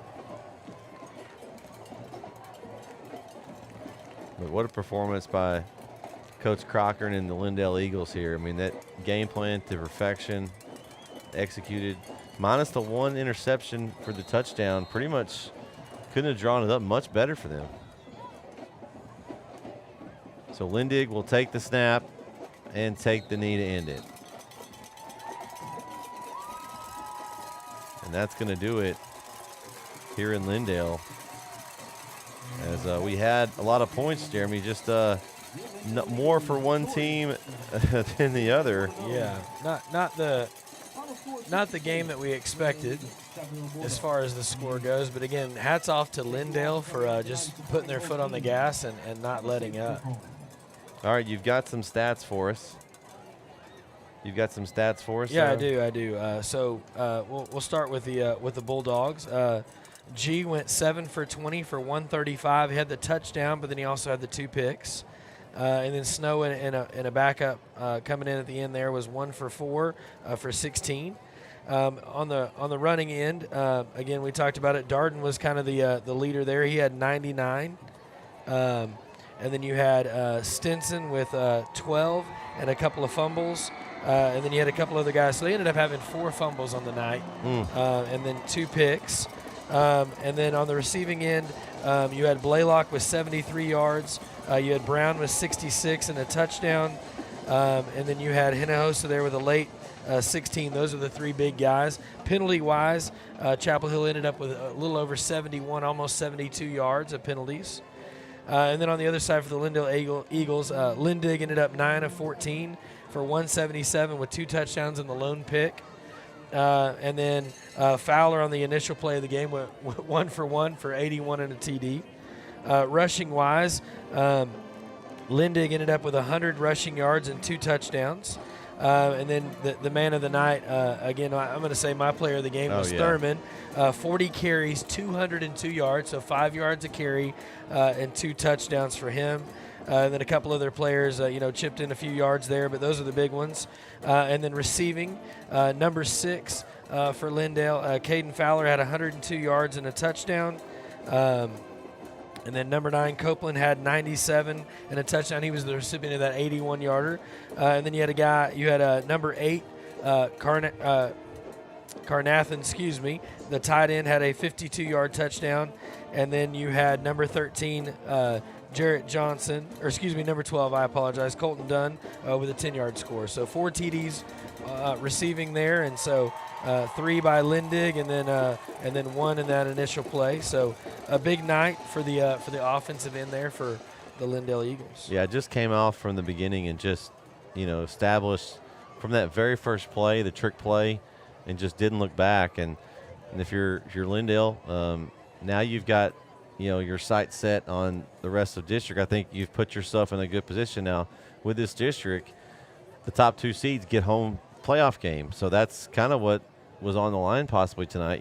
We've established that Kilgore is kind of the team, but Lindale, it could be that game, could be for the district championship down the road. So you keep an eye on that one. But man, I think just nothing else. This is just game 1 of district. So if you're Chapel Hill, you have a lot of things that you can correct. You said 6 turnovers here. Yeah. I mean, that's obviously something correctable. Some penalties, some things to clean up, and you've got time to do it. And Coach Reardon's done a great job in the past of getting them ready at the right time and having success in the playoffs. We mentioned just get in and then let the chips fall where they will. Some right? damage may happen. And you could see if Chapel Hill, maybe they get the 3rd seed, you get 3 rounds deep, you could see a rematch with Lindale. They could get another shot at them. So, it's one of those things that you can clean things up and you can do. Now, next week, Lindale has a bye, so they go into a bye week with this big win. Chapel Hill will travel to Palestine next week, and so that'll be an important game. Yeah, big game there too. Yeah, got to bounce for back. Both teams, right? Both teams will be walking into that one 0-1 in the district, and and again, this doesn't end a season for anybody, right? I mean, you want to start off with a win, and so I think for Lindale, you're coming out of this 5-0 and cementing yourself in the top 10 very steadily of the 4A ranks, and if you're Chapel Hill, again, like you said, you have things to work on, things to build from, but this team they're gonna still make some noise in this district. We have no doubt about that. And again, I think this is that night where you probably look at a few things, but you really probably flush the tape and just say, we didn't play our brand of football, and that's why we got beat. Hats off to the team that outplayed us, but we can't have that many mistakes. We can't turn the ball over 6 times and beat any team, much less one of the top teams in our district. Yep. Well, that's going to do it for tonight's broadcast. Shout out to our man Calvin on the camera out there. Did a great job of capturing the broadcast. For Jamie Diamond, I'm Brett Swinney, signing off here in Lindale, Texas. Lindale gets the big win. They're 1-0 in district. Chapel Hill takes the loss. They go to 0-1 as we close out the evening. Thanks for tuning in. Thanks for watching. We'll see you next time right here on NETSN. Good night, everybody.